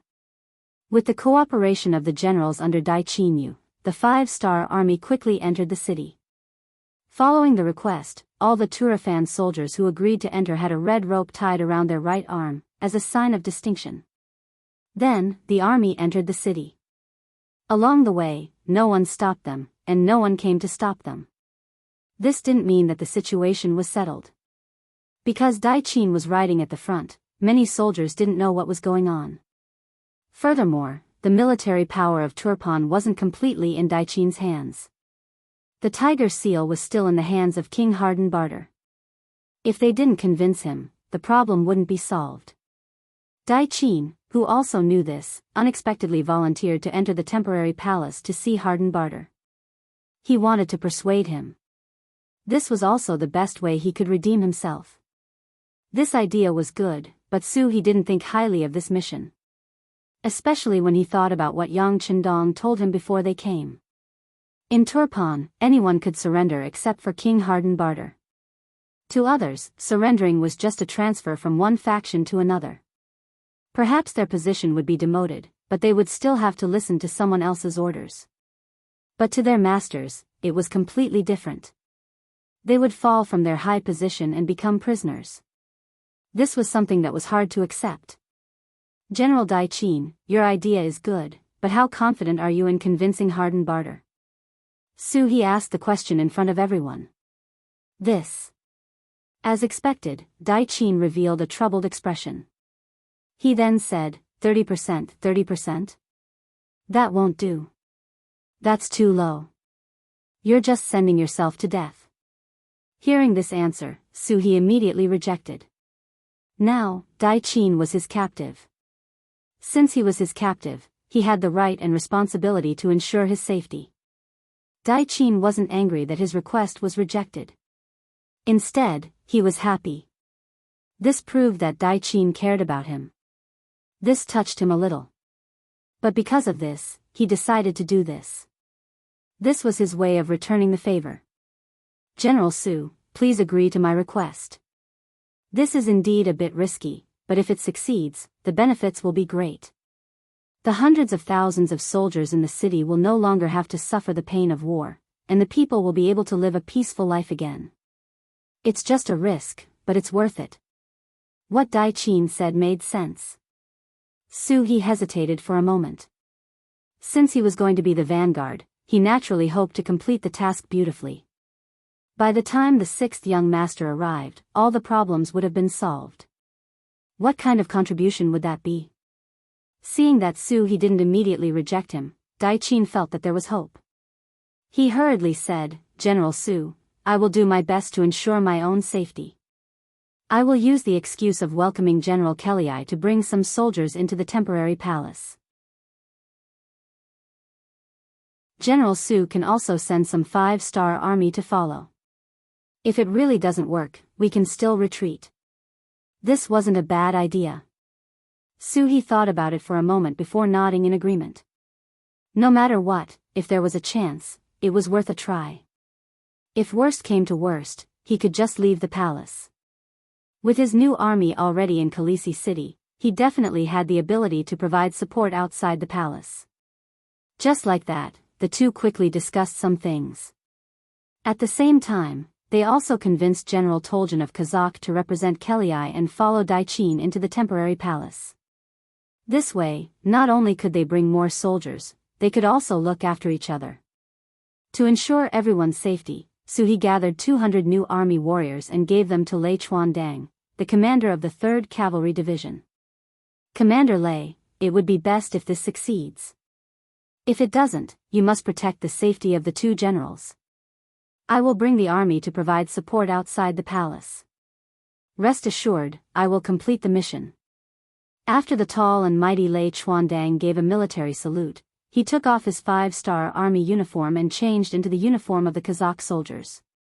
After everything was prepared, under Daiqin's familiar guidance, he brought 50 guards, plus Lei Chuandang and Toljan's 200 guards, a total of 253 people to the temporary palace of the Turpan kingdom.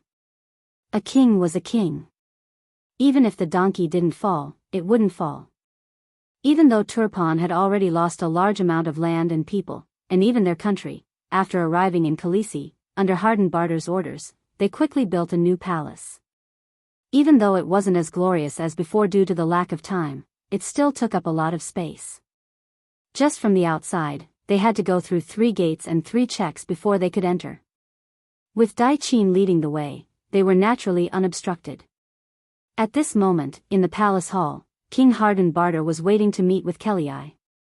Beside Hardenbarter, Generals Tushi and Gengel stood on the left and right. From time to time, they would stretch their necks and look outside the hall. Clearly, they were a bit anxious. What's going on? Didn't you say that everyone was here? Why isn't he here yet? Finally, Hardenbarter's eyes showed a trace of annoyance.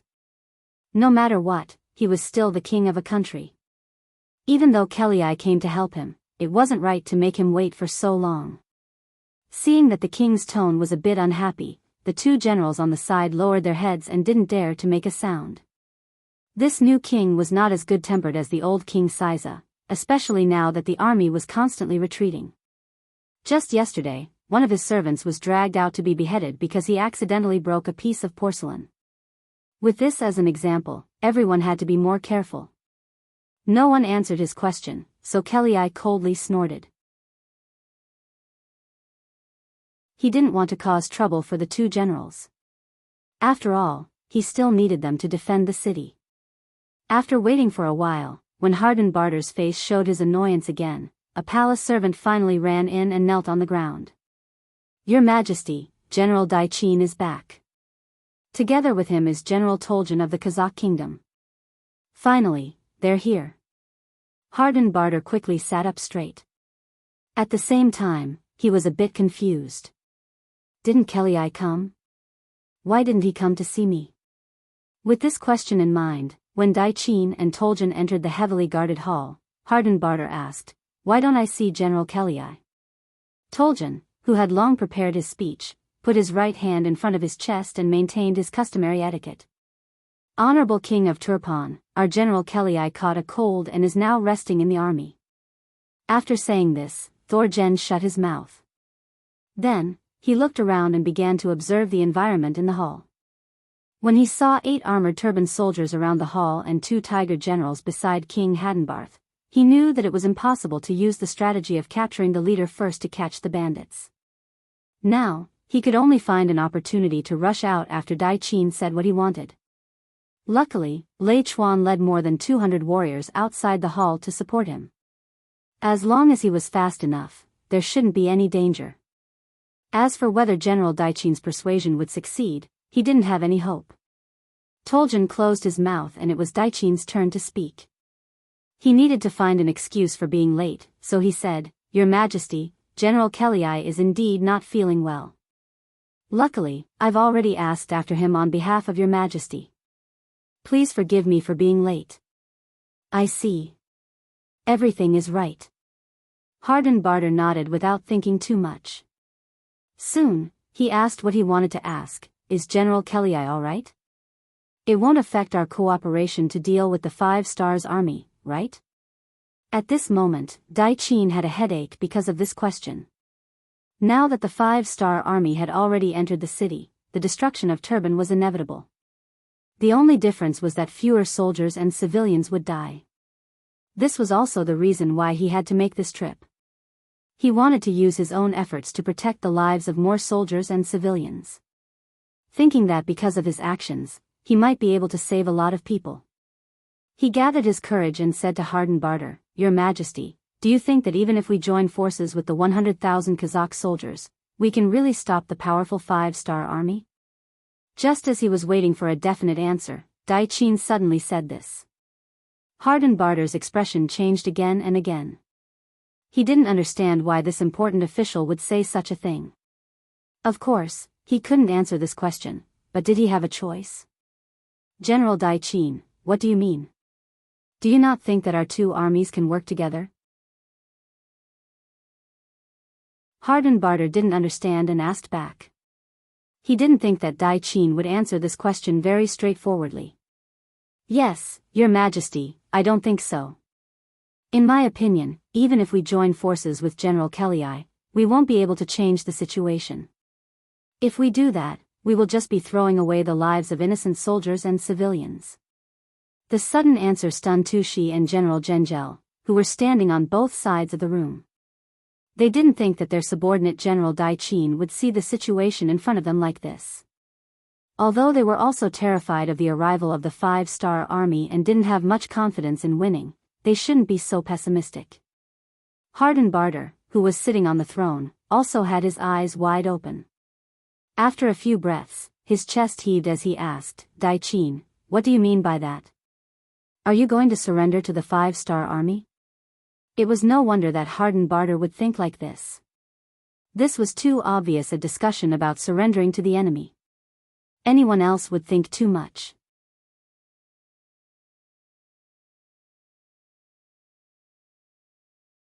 Chapter 1302. Of course, Hardenbarter didn't doubt Dai Qin's loyalty. After all, during this period of time, this person had been supporting him. If this person had already surrendered to the 5-star army, the situation would have been much worse.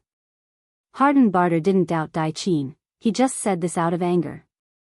But after he said this, what he didn't expect was that Dai Qin actually admitted to it.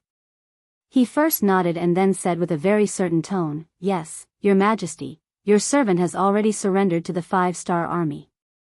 Now, the 5-star army has already disguised themselves as the Kazakh army and entered the city. This time, your servant came to persuade Your Majesty to surrender. Please don't fight for the sake of the soldiers and the people. Otherwise, you will only lose more miserably and even lose your life. As if he was afraid that Hardenbarter wouldn't give him a chance to speak, Dai Qin spoke very quickly and clearly. He could guarantee that he would say everything he wanted to say in a very short period of time. Hardenbarter could also hear it very clearly. This was also a test for people. And with every sentence that Dai Qin said, Hardenbarter's face became more and more ugly. When Dai Qin finished speaking, his face was already as gloomy as water. His murderous eyes stared at Dai Qin again and again as if he wanted to get to know this person again. Then, he suddenly roared, Innocent? How can there be innocent people in a war? Since they are the generals and citizens of Turkmenistan, they should protect this country with this king. If this king is no longer here, there is no need for them to continue living. You, on the other hand, have been put in an important position by this king, but now you are actually helping others. How disappointing. After saying this, Hardenbarter suddenly raised his right hand and pointed at Dai Qin. You are a person without a king or father. Come, take down this cowardly person for this king. Yes. The 8 palace guards standing on the left and right of the palace immediately responded and rushed towards where Dai Qin was standing. Just as they started to move, a short wooden table flew over and blocked the path of the imperial bodyguards. Naturally, it was Thorjen who did it. He had been observing the environment in the hall and was prepared to make a move at any time. Just as the guards agreed, he stared at the small wooden table that was originally prepared for Kelly. He reached out with both hands, picked it up, and threw it out with force. Taking advantage of the flying wooden table, Thorjen grabbed Dai Qin's hand and quickly retreated until he reached the main door of the palace and kicked it open. 2 silhouettes also quickly rushed out. Catch them, we can't let them escape. Seeing that Dai Qin and the other person were about to escape, Hardenbarter's eyes turned red as if they were spitting fire. Under his shouts, the 8 palace guards rushed out together. At this moment, Lei Chuan, who was in charge of receiving them from outside the palace, was also prepared. The moment he saw Dai Qin and the other person rush out, he pulled out his sword and slashed towards the palace guard closest to him, who was completely defenseless. As Lei Chuandang made his move, it was like a signal. The dozens of warriors behind him all pulled out their swords and rushed towards different targets. In an instant, blood splashed everywhere and the palace became a mess. Let's go. Thorjen quickly pulled Dai Qin back to Lei Chuandang's side and took a sword from him, holding it horizontally in front of him as he yelled. Lei Chuandang didn't need Thorjen to say anything to know that they couldn't stay here any longer. Because in his vision, there were already countless guards rushing towards them. He slashed forward with his sword and pushed back a palace guard. At the same time, he shouted to all his subordinates, "Retreat, kill a path of blood." Kill. The dozens of warriors said in unison. Then, they turned around and retreated according to the path they came from. At this moment, not only in the courtyard, but also at the 3 gates of the palace, it was already a mess. Along the way, Lei Chuandang's group had more than 100 brothers at the gates of the top 3 academies. There were exactly 60 people at each intersection. When chaos broke out in the palace, these 180 warriors immediately pulled out their blades and slashed at the palace guards beside them. Taking advantage of the chaos, Lei Chuan and his men charged out of the courtyard and arrived in front of the first gate. They met up with the soldiers of the 5-star army and continued to charge out. With every step they took, someone would fall beside them. With every step they took, there would be a palace guard who would be killed by a blade. What are you waiting for? Hurry up and chase after them. Seeing that Dai Qin still hadn't arrived in front of him, Harden Barter felt that something was wrong. With a face full of anger, he yelled at Tushi and Zhengzhel who were standing at the 2 sides. Yes. The 2 generals seemed to have just woken up. They replied loudly and prepared to leave. Wait. Harden Barter's yell caused the 2 to involuntarily stop. What did Dai Qin just say? He said that the 5-star army disguised themselves as Kazakh cavalry and already infiltrated the city? Doesn't this mean that the city is no longer safe? You 2 don't need to chase anymore. This king will give you the tiger troop talisman. Immediately dispatch the troops and kill all the Kazakh cavalry that just entered the city. Hurry. As he spoke, Harden Barter reached into his pocket and took out 2 tiger troop talismans. He gave them to Tushi and Zhengzhel. The 2 generals bowed and quickly left after receiving the tiger troop talismans. However, at this moment, Harden Barter, who was extremely angry, didn't think too much about it. Even if Dai Qin could betray him, were these 2 generals really that trustworthy? Were they really that loyal? Battle cries rang out from the palace. The 5-star army soldiers who were already prepared outside the palace seemed to have heard a signal. They all shouted loudly and then rushed over with swords and spears. They quickly opened the palace gates and received Lei Chuandang and the others. At this time, the Turpan soldiers who received the news gathered more and more troops to protect their king. Retreat from here first and regroup with the army at the south gate. We will make a decision then. After Lei Chuandang met up with the soldiers, he immediately gave the order. The group of people quickly left this place. Right after they left, Tushi and Zhengzhel each brought a group of soldiers and appeared here. However, they didn't have the intention to chase after Dai Qin. Instead, they split up and went towards the east and west barracks. Tushi really went to mobilize troops. He was once a defeated general and Harden Barter didn't abandon him. Naturally, he was very loyal and wanted to show off. However, the other general, Zhengzhel, didn't think so. It wasn't that he wasn't loyal enough. On the contrary, he was very loyal. Otherwise, he wouldn't have been chosen by Dai Qin and promoted. Yes, Zhengzhel was the one who was promoted by General Dai Qin. It was because of this that he was greatly affected by what happened in the palace just now. According to his understanding, his benefactor, Dai Qin, was a reasonable person and a person who loved his soldiers. Since even he thought that he would lose this battle, he had no choice but to think about the future. Everyone was afraid of death, not to mention a meaningless death. Zhengzhel was also afraid of death. However, if it was on the battlefield and his skills were inferior, he would die without regrets. However, if he were to die in such a muddle-headed manner, and even be scolded after his death, such a death was not something he wanted to see. Gejener's footsteps became slower and slower as he walked towards the east camp. After hurriedly passing through 2 more streets, he suddenly stopped and looked at his most trusted bodyguard beside him and asked, Are you afraid of death? The soldier was stunned by this question. After a moment of hesitation, he immediately shook his head. General, I'm not afraid of death. Good, then I'll give you a mission. Go quickly. Lei Chuandang and his group had already retreated to the south gate under the protection of the 5-star army cavalry. There were soldiers of the new army everywhere. Retreating here also meant that they were safe. He saw how embarrassed they were and knew that persuasion wouldn't work. He shook his head and said, It seems that your mission has failed. Since it's like this, then we can only fight. General Daiqin, this time you have nothing to say. Daiqin's face was red. He wanted to say something, but the matter of persuading the king had already failed. In order to protect him, he had also lost dozens of 5-star army brothers. At this moment, he really didn't know what to say. Sometimes silence was a kind of silent agreement. General he nodded. Good, since it's like this, immediately use the radio to contact the 4th Army Regiment outside the North Gate. Tell them to prepare to bombard the gate and kill our way into the city. When the time comes, we'll kill our way to the north and south. Yes, sir.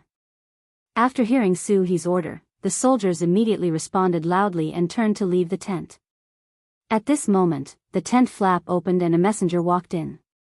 He looked at He and saluted, then said loudly, General, there's a Turpan soldier outside the tent. He says he's Genjil's soldier and has important matters to discuss with General Daiqin. Genjil's soldier, why don't you let him in? Daiqin said as he looked at He with a pleading expression. He also wanted to see what this person wanted. He nodded and said, Okay, let him in. Soon, under the guidance of the messenger, a soldier wearing a Turpan uniform walked into the tent. He first looked around and after seeing General Daiqin, he knelt down and said, General, our general invites you to his camp. He says he has important matters to discuss.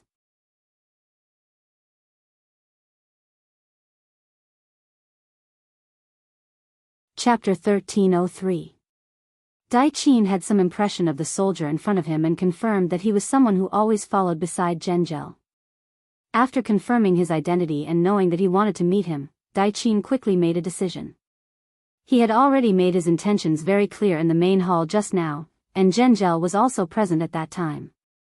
He already knew of his opinion and now he still wanted to meet him. What was the meaning of this? Could it be that he agreed with his opinion? Did he call me over this time just to discuss something related to this matter? In just a few breaths of time, Daiqin thought of many things and decided to take the risk. But just as he was about to nod his head, He had already answered for him, No, General Daiqin won't go. Who knows if your general is trying to trick us? Right, you can't go. It's too dangerous. He's words attracted everyone's agreement. This wasn't to say that everyone was trying to curry favor with him because of his high position, but this was what everyone truly thought. No. I should go. Just when everyone was disagreeing, Daiqin opened his mouth with a determined look on his face. As if he was afraid that others would misunderstand or disagree, Daiqin explained, This General Genjil is different from the others. He was personally promoted by me and I know his personality well. He definitely wouldn't do something despicable like lying to others. I think he wants to join us and called me over to discuss something important. Now that I'm no longer around, the military authority of the East and West armies will definitely be given to these people. This is an army of tens of thousands. In order for these people to join the 5-star army, I think this risk is worth taking. Daiqin looked at He as he spoke, his expression unwavering. Since he had already decided to stop the war and give more soldiers and civilians a way out, then he had to finish the good deed. Even if he had to die, he wouldn't hesitate. Since he had already taken the risk, he originally didn't want to agree. After all, Daiqin was still of great use. There were 300,000 civilians and 100,000 soldiers in Farkashi city. It was impossible to kill them all. In the end, to pacify these people, the local general had to do the work. No matter if it was in terms of experience or influence, Dai Qin was the best choice to settle these problems. Once something happened to him, a lot of things would be difficult to do. This was also why Yang Qindong ordered the CIA to spend a lot of effort to control Dai Qin's family. From the looks of it, the effect was excellent. Not only was this person worried about the safety of his family, but he was also worried about the safety of the soldiers and civilians in the city. That was why he agreed to work for him. At this time, if something were to happen, wouldn't all their previous work be for nothing? At the same time, Su He knew that Dai Qin's words made sense. If Zhengzhou really wanted to surrender, it would be a pity to give up this opportunity. This meant that not only would they not have the cooperation of tens of thousands of soldiers, they would also have to face tens of thousands more enemies. The difference between the two was too great. Su He was a bit hesitant, but Dai Qin said firmly, "Commander Su, please give me a chance. Based on my understanding of Zhengzhou, even if he doesn't choose to surrender, he won't threaten my safety. Please believe me." Then, okay. Tell everyone to leave. I have something to tell you in private. Su He finally agreed. Even if she agreed, if Zhengzhou also chose to surrender, she would have to give him some benefits and guarantees. This kind of thing was not suitable to be discussed in public. Instead, it needed to be discussed in private. After about 15 minutes, Dai Qin walked out of the tent and left with the soldier. When he left, he only brought 4 bodyguards with him to protect his own safety. Because if the opponent had any bad intentions, it would be useless no matter how many soldiers he brought. "Commander, what should we do?" Seeing Dai Qin leave, Lei Chuandang and the rest came to Su He to ask for instructions. "Let's wait for a while." "Oh right, immediately send a message to the 1st Regiment of the 4th Division to not fire the cannons on the city gate. Wait for our news." Su He decided to believe in Dai Qin this time. Maybe he would bring back some good news. Even if things didn't work out, they had already entered the city and couldn't be kicked out. At most, they would just kill a few people. After Dai Qin followed the soldier to the east camp, he saw Zhengzhou waiting for him at the entrance.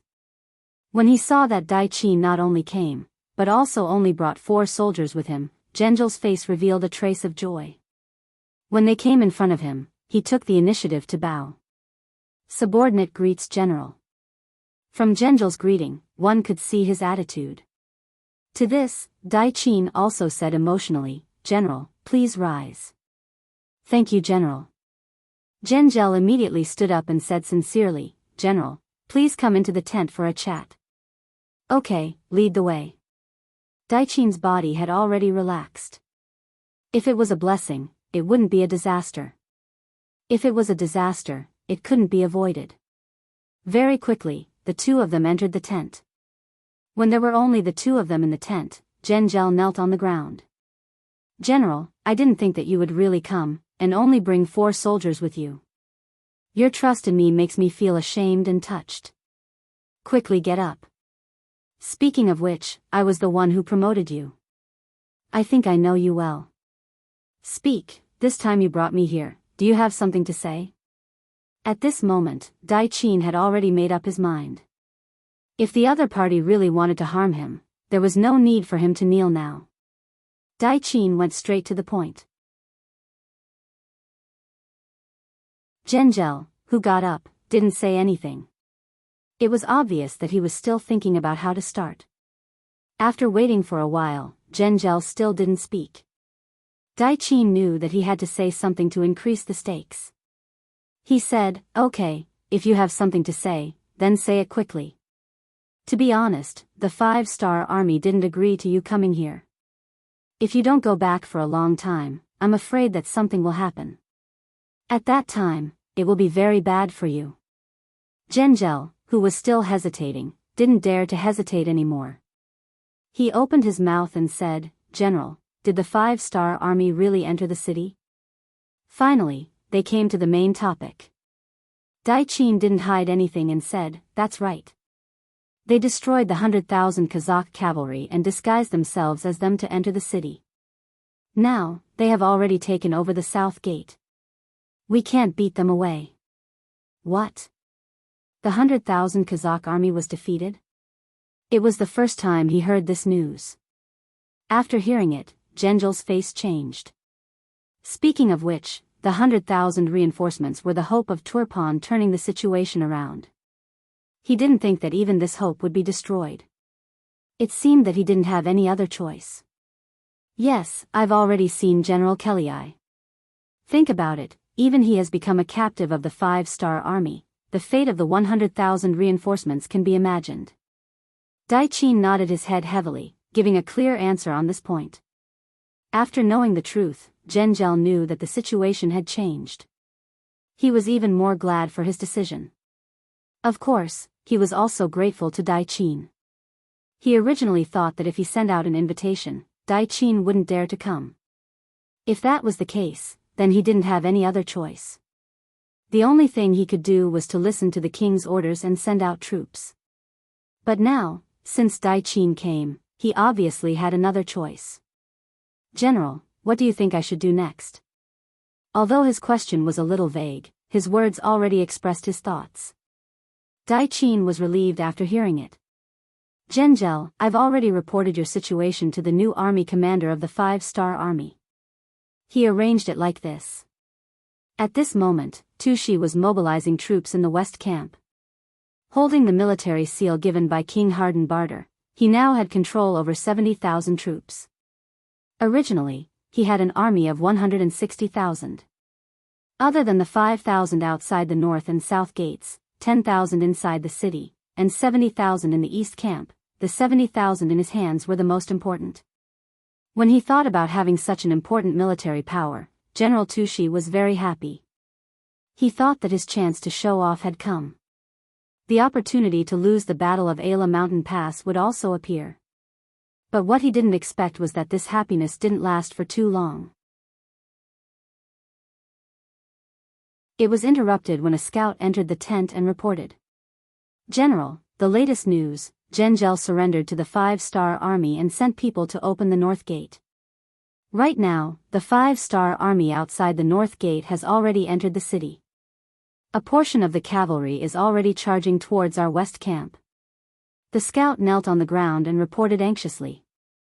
General Tushi, who was originally happy and wanted to make a big contribution, heard the news and his expression changed greatly. Genjil's surrender was tantamount to completely overturning the balance of strength on the battlefield, making it difficult for him to see any hope of victory.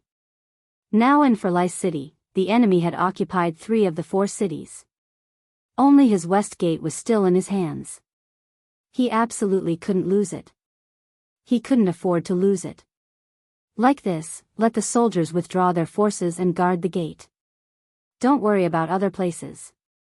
If anyone wants to approach the west gate, just shoot them with bows and arrows. Also, immediately mobilize a group of troops. I'm going to the palace to pick up His Majesty and leave here immediately. After quickly making a decision, Tushi took a group of 2,000 elite cavalry and went straight to the palace from the west gate. He found King Harden Barter, who was still sitting there and waiting for news. Time was of the essence. After Tushi saw King Harden, he knelt on the ground and gave a brief introduction of the situation. Then he said loudly, "Your Majesty, Firlai City is no longer safe. For your Majesty's safety, please follow me out of the city to take refuge."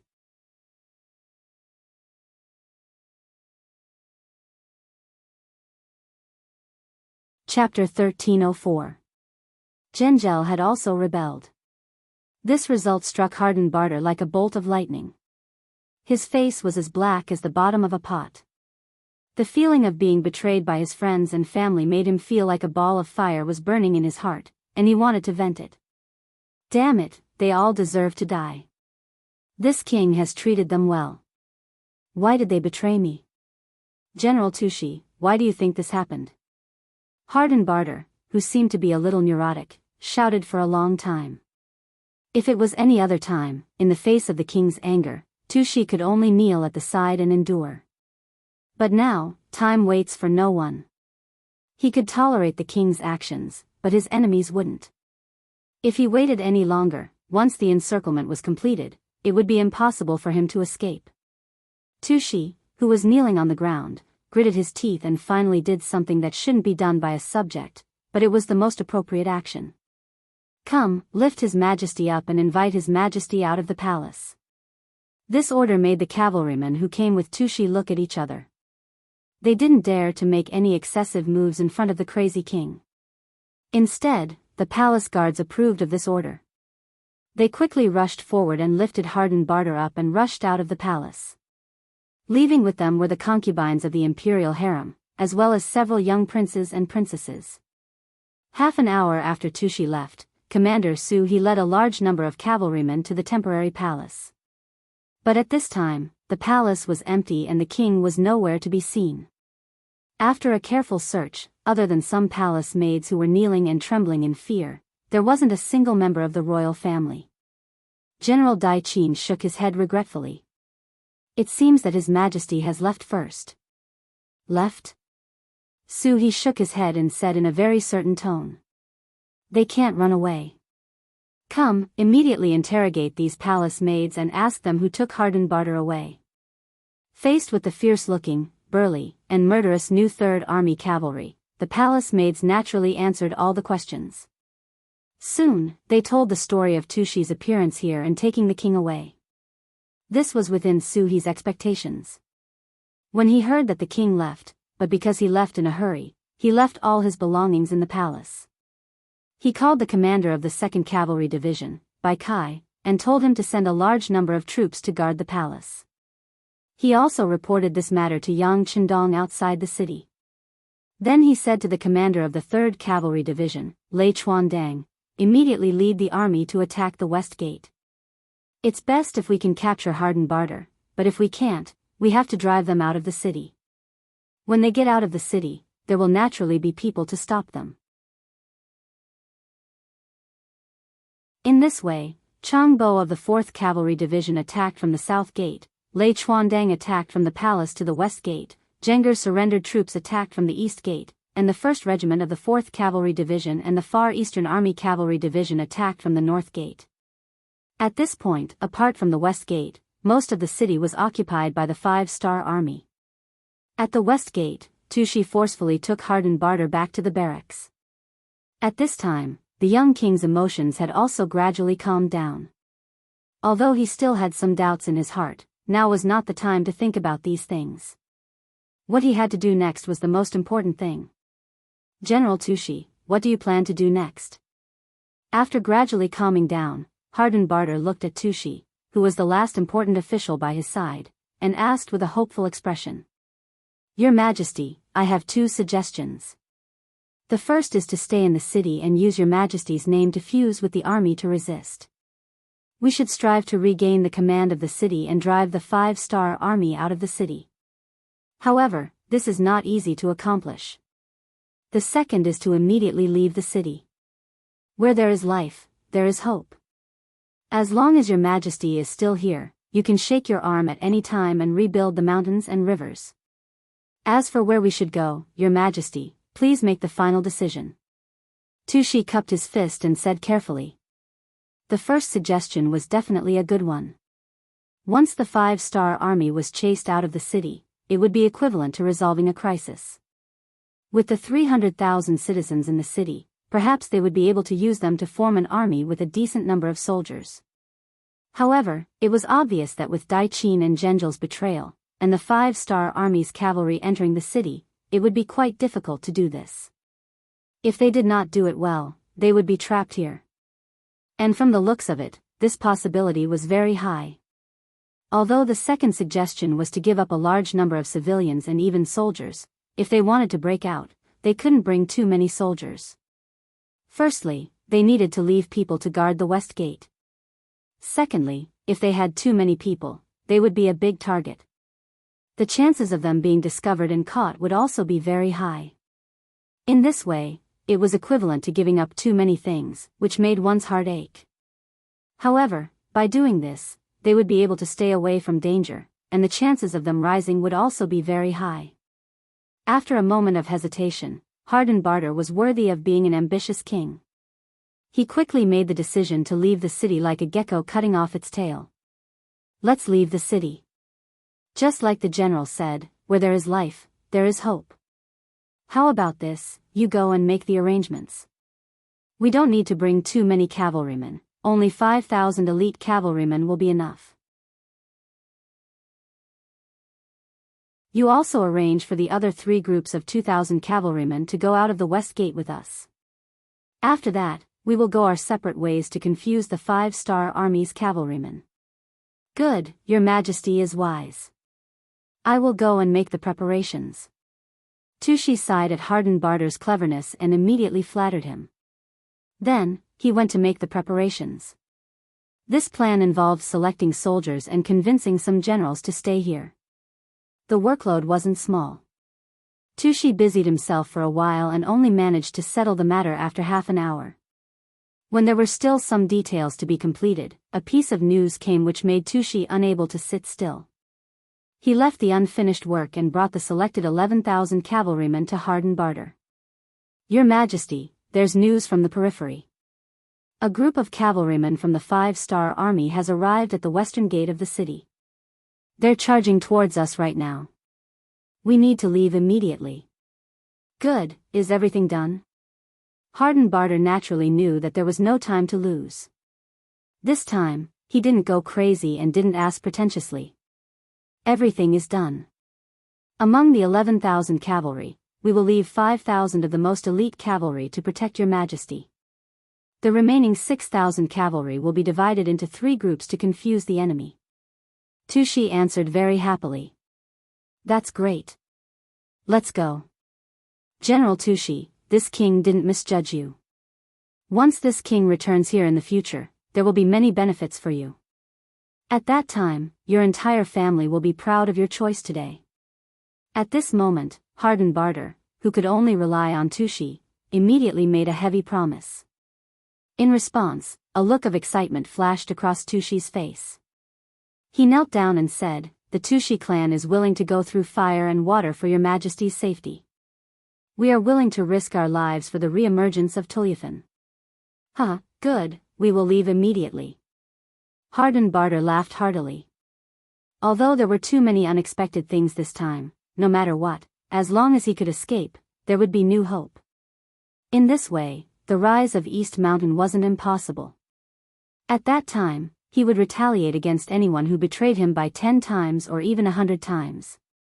He would let everyone know the consequences of offending him, Hardenbarter. The 11,000 cavalry quickly left the west gate under Tushi's arrangement. When this news reached the ears of the Turpan generals who were arranged to stay behind, many of them couldn't help but curse. After all, even the king and the general had left. They had become rootless trees. Facing the 5-star army coming from all directions, they would only die if they continued to resist. There were also some generals who had a contemplative look after hearing this news. As the saying goes, every man for himself and the devil takes the hindmost. Even the king and the general had left. They also needed to plan and consider their future. Was it really a wise choice to lead their troops to resist the 5-star army? Tushi couldn't care less about the considerations of these generals. He led 5,000 cavalrymen to protect Hardenbarter, the royal family, and the core members of his family and quickly left the city. He then waved his hand and the other 3 groups of 2,000 cavalrymen each left in different directions. At this point, no one knew which direction was safer. The so-called choice was just to resign themselves to fate. However, compared to the other soldiers who stayed in the city to fend off the 5-star army, it was clear that their chances of survival were higher. Looking at the 3 groups of 6,000 cavalry leaving in different directions, Tushi let out a long sigh and loudly issued the order to set off. They followed the previously planned route and went straight to Boston Lake in the west. As long as they could go around the lake, they would be able to enter the vast Kuruktag mountain range. Once they entered, they would be like birds flying in the sky. It would be difficult to find them. After Su He's telegram was sent to Yang Chendong, he immediately ordered the light cavalry regiment of the 5-star army and the reconnaissance regiment, who were about to enter through the north gate, to go around the west gate and intercept Hardenbarter, who might escape through this route. Not only that, Yang Chendong, who was supposed to enter the city, also led 2,000 black cavalry from the south gate to the west gate and joined in the pursuit and interception of Hardenbarter's escape. Beta Persei was somewhat worried about Yang Chendong's decision. They only had 2,000 black cavalry. They didn't know how many cavalry were protecting Hardenbarter. If the other party had too many people, would they be surrounded?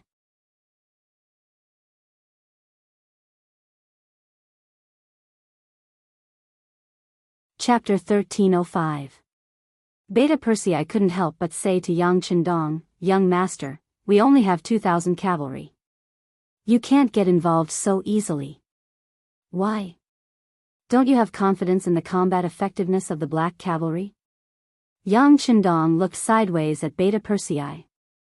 When he said this, he did not avoid it at all. Instead, his tone was a little heavier so that the black cavalry around him could hear it very clearly. At that moment, after the voice was heard, the black cavalry stared at Beta Persei with an unfriendly look.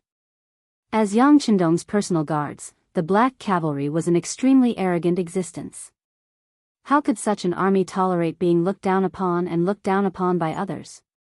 Even if the person who said this was Beta Persei, it still made them very angry. Being stared at like this made Yang Er feel like he was being cut by 1,000 blades. He bitterly smiled and said, "Young master, I don't dare to have such thoughts. I just think that for safety reasons, we can transfer some cavalry to complete this mission with us. For example, the 5th Regiment of the 1st Cavalry Division that hasn't entered the city yet. After all, one more person means one more force." With such an explanation, the murderous gazes became less fierce.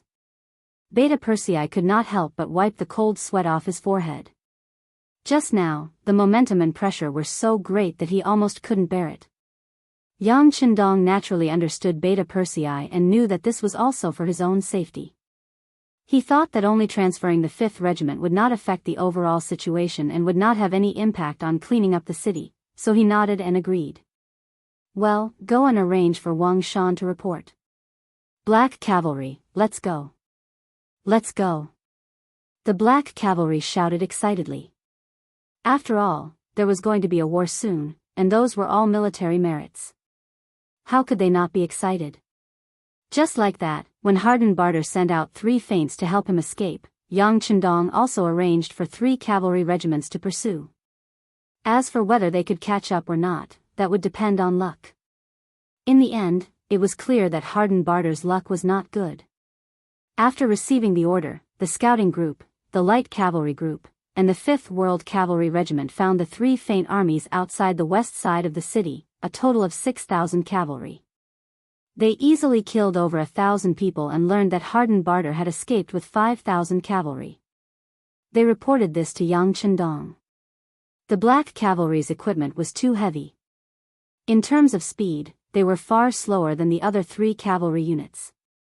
That was why Yang Chendong had received this information before he even reached the battlefield. Afterward, he asked someone to bring him a map. After observing it for a while, his eyes fell on Boston Lake. In his opinion, if he was Hardenbarter, he would definitely choose to go around the lake. This was the best route. "Come on, change direction. Don't go to the west gate, go to the lake. At the same time, send out cavalry scouts to expand the search area." At this moment, Hardenbarter naturally didn't know that the 3 cavalry units he sent out had been taken down. He didn't have a transcendental communication device like a radio station in his hands. Right now, he was still walking around in the dark. It wasn't exactly casual. They still had a goal, and that was to go around Boston Lake. It was just that this lake was not small. They had already walked for more than 3 hours, but they were only halfway there.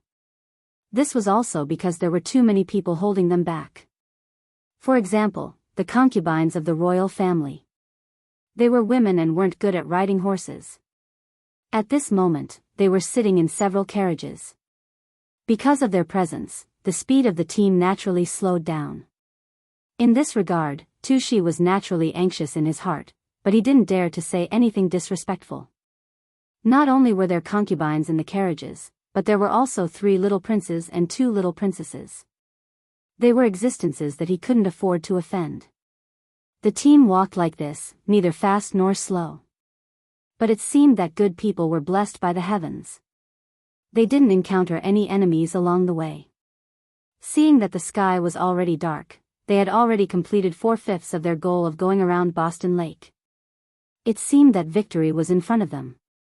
General Tushi, it's getting late. Should we find a place to rest? After all, we have been on the road for more than half a day. Everyone is a little tired. Harden Barter, who insisted on riding on the horse and didn't sit in the carriage, asked with a face full of sweat. After all, he was a king. Staying in the palace every day and neglecting his training, he suddenly rushed for a few hours. Now, he could only feel a tearing pain in the muscles of his legs. If it was not for the face of the king, he would have crawled into the carriage to enjoy the massage and care of the concubines. Naturally, Tushi had already seen Harden Barter's performance on the horse. He had thought more than once about whether he should remind the king to get into the carriage to rest. However, considering that this might embarrass the king, it would not look good on his face, so he endured it. Now that he heard the king's words, he knew that the other party really couldn't endure it anymore. Considering that they didn't see the cavalry of the 5-star army chasing after them, there shouldn't be any problems. Tushi nodded and agreed. Okay, then we will stop and rest. Your Majesty, you also know that we haven't completely escaped to a safe place yet. Harden Barter just wanted to rest. As for when they would set off, he didn't care. This was because he had already made up his mind. This time, he wouldn't come out of the carriage. He nodded and said, "Okay, I will listen to the general." Just like this, before they completely escaped from the dangerous area, the group stopped. This action also destroyed Harden Barter's last hope and possibility of escaping. At this moment, Yang Chendong's 2,000 black cavalry were walking in a valley 30 li away. The cavalry outpost he sent was less than 10 li away from Harden Barter. Even if that was the case, it would be extremely difficult to discover the other party in the pitch-black night. However, as the ruler of a country, Harden Barter was not used to eating dry food and insisted on making a fire to eat hot food. As a result, the bonfire was dazzling and bright in the dark night. It was because of the fire that the outpost of the black cavalry discovered them. They quickly sent someone to report to the main force behind. "There's a bonfire and a carriage?" Yang Chendong's eyes lit up when he heard the news from the outpost of the black cavalry. Although it wasn't very accurate, it still made him excited. If it was just an ordinary cavalry, there shouldn't be a carriage accompanying them. Since it appeared, it was very likely that it was their target.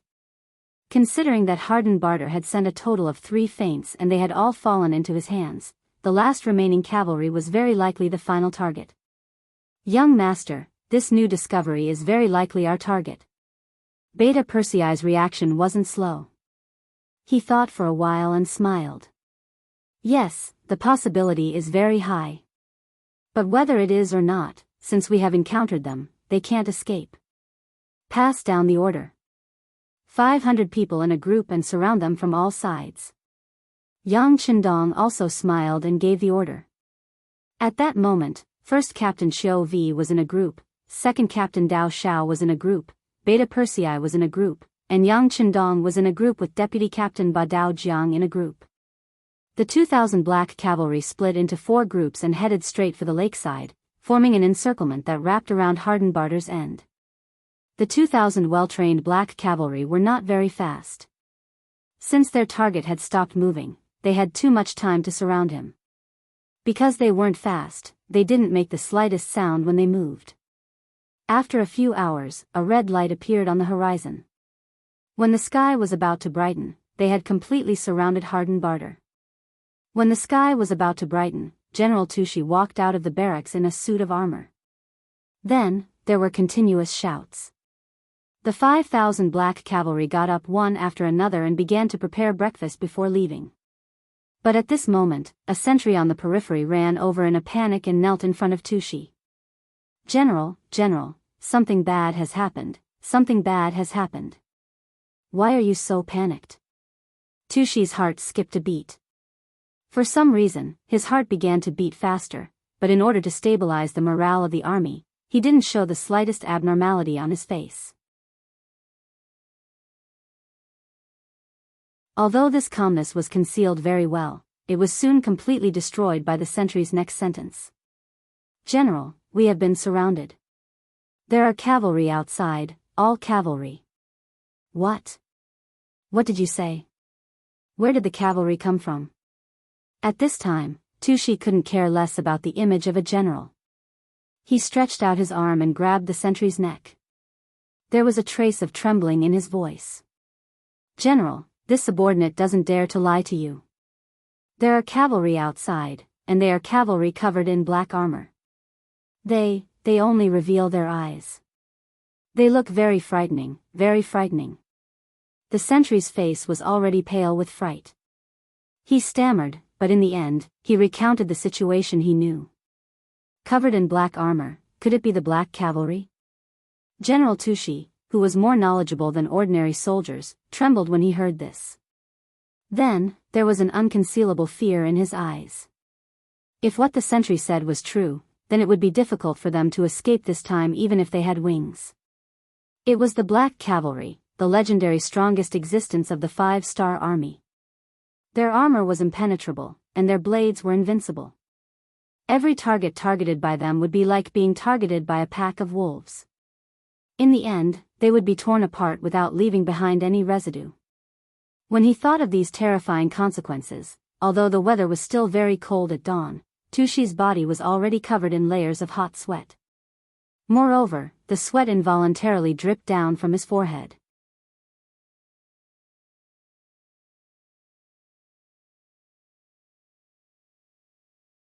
Chapter 1306. What happened in the camp also alarmed Harden Barter, who was still resting in the carriage. He sent a guard to ask what happened. Tushi came to the carriage with a pale face and reported through the curtain. "Your Majesty, something bad has happened. We have been discovered and surrounded. It seems to be Bugnam of Gojoseon's black cavalry." "What? Surrounded? Black cavalry?" Harden Barter's voice was trembling when he said these words. Obviously, he was also frightened by this news. At this time, he began to regret. If he knew this would happen, he would have thought of a way to escape last night no matter how tired he was. But now, it was too late to say anything. Thinking that once they were caught by the 5-star army, they would suffer a fate worse than death. Harden Barter grabbed the Tushi general's arm as if he was grasping at a life-saving straw. "Can we break out of the encirclement?" Tushi wanted to say that it was impossible. This time, they were facing the black cavalry, the most powerful existence in the 5-star army. But after seeing Harden Barter's hopeful eyes, he endured and didn't say the worst result. Instead, he swallowed his saliva and said, "No matter what, this minister will do his best." "Good." Harden Barter didn't know that Tushi was being perfunctory. He said with some excitement, "Then I will leave everything to General Tushi. Don't worry, as long as this king can break out of the encirclement, I will take good care of your family."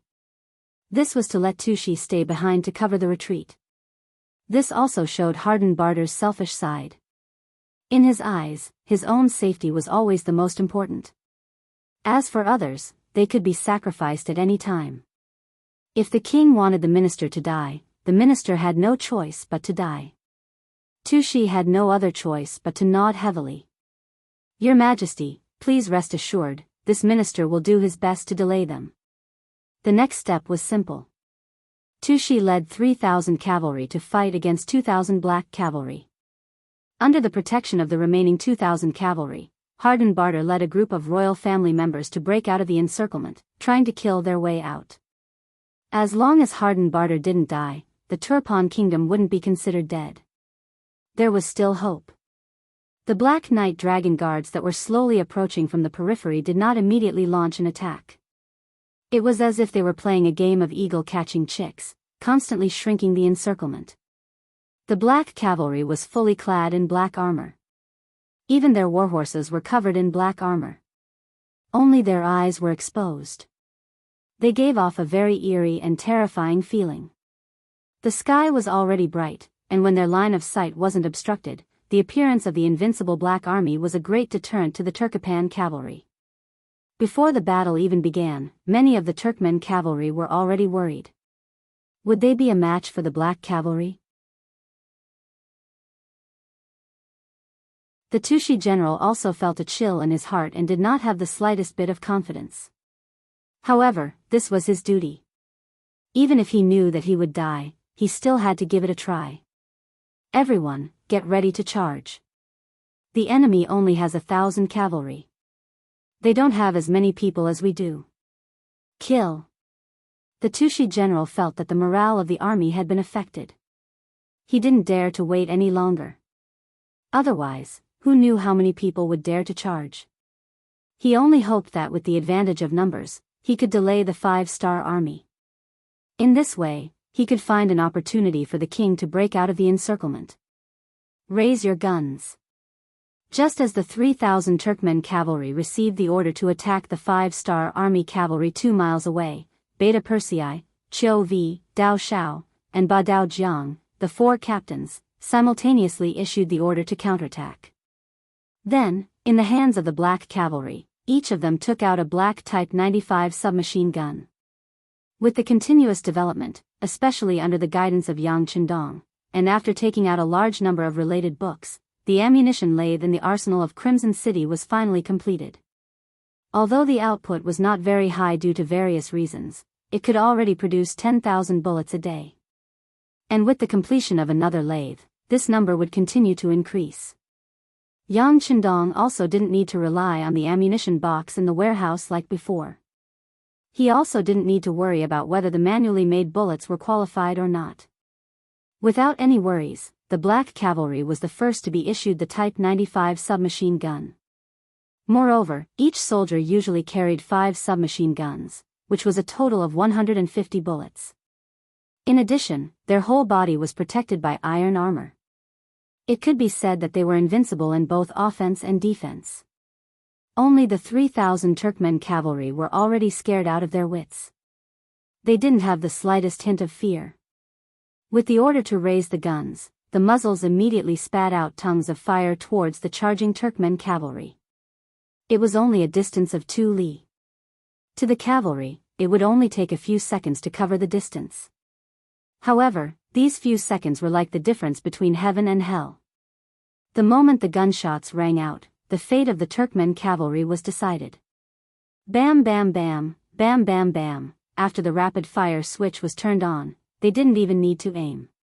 They only needed to fire continuously and more Turkmen cavalry fell in their charge. This was simply a battle of attrition. No, it should be said that this was a massacre. Under the clash of cold weapons and high-grade firearms, the 3,000 Turkmen cavalry were like moths to a flame. They fell to the ground, charged again, and fell to the ground again. In just a few seconds, the battlefield beside Boston Lake was covered in blood.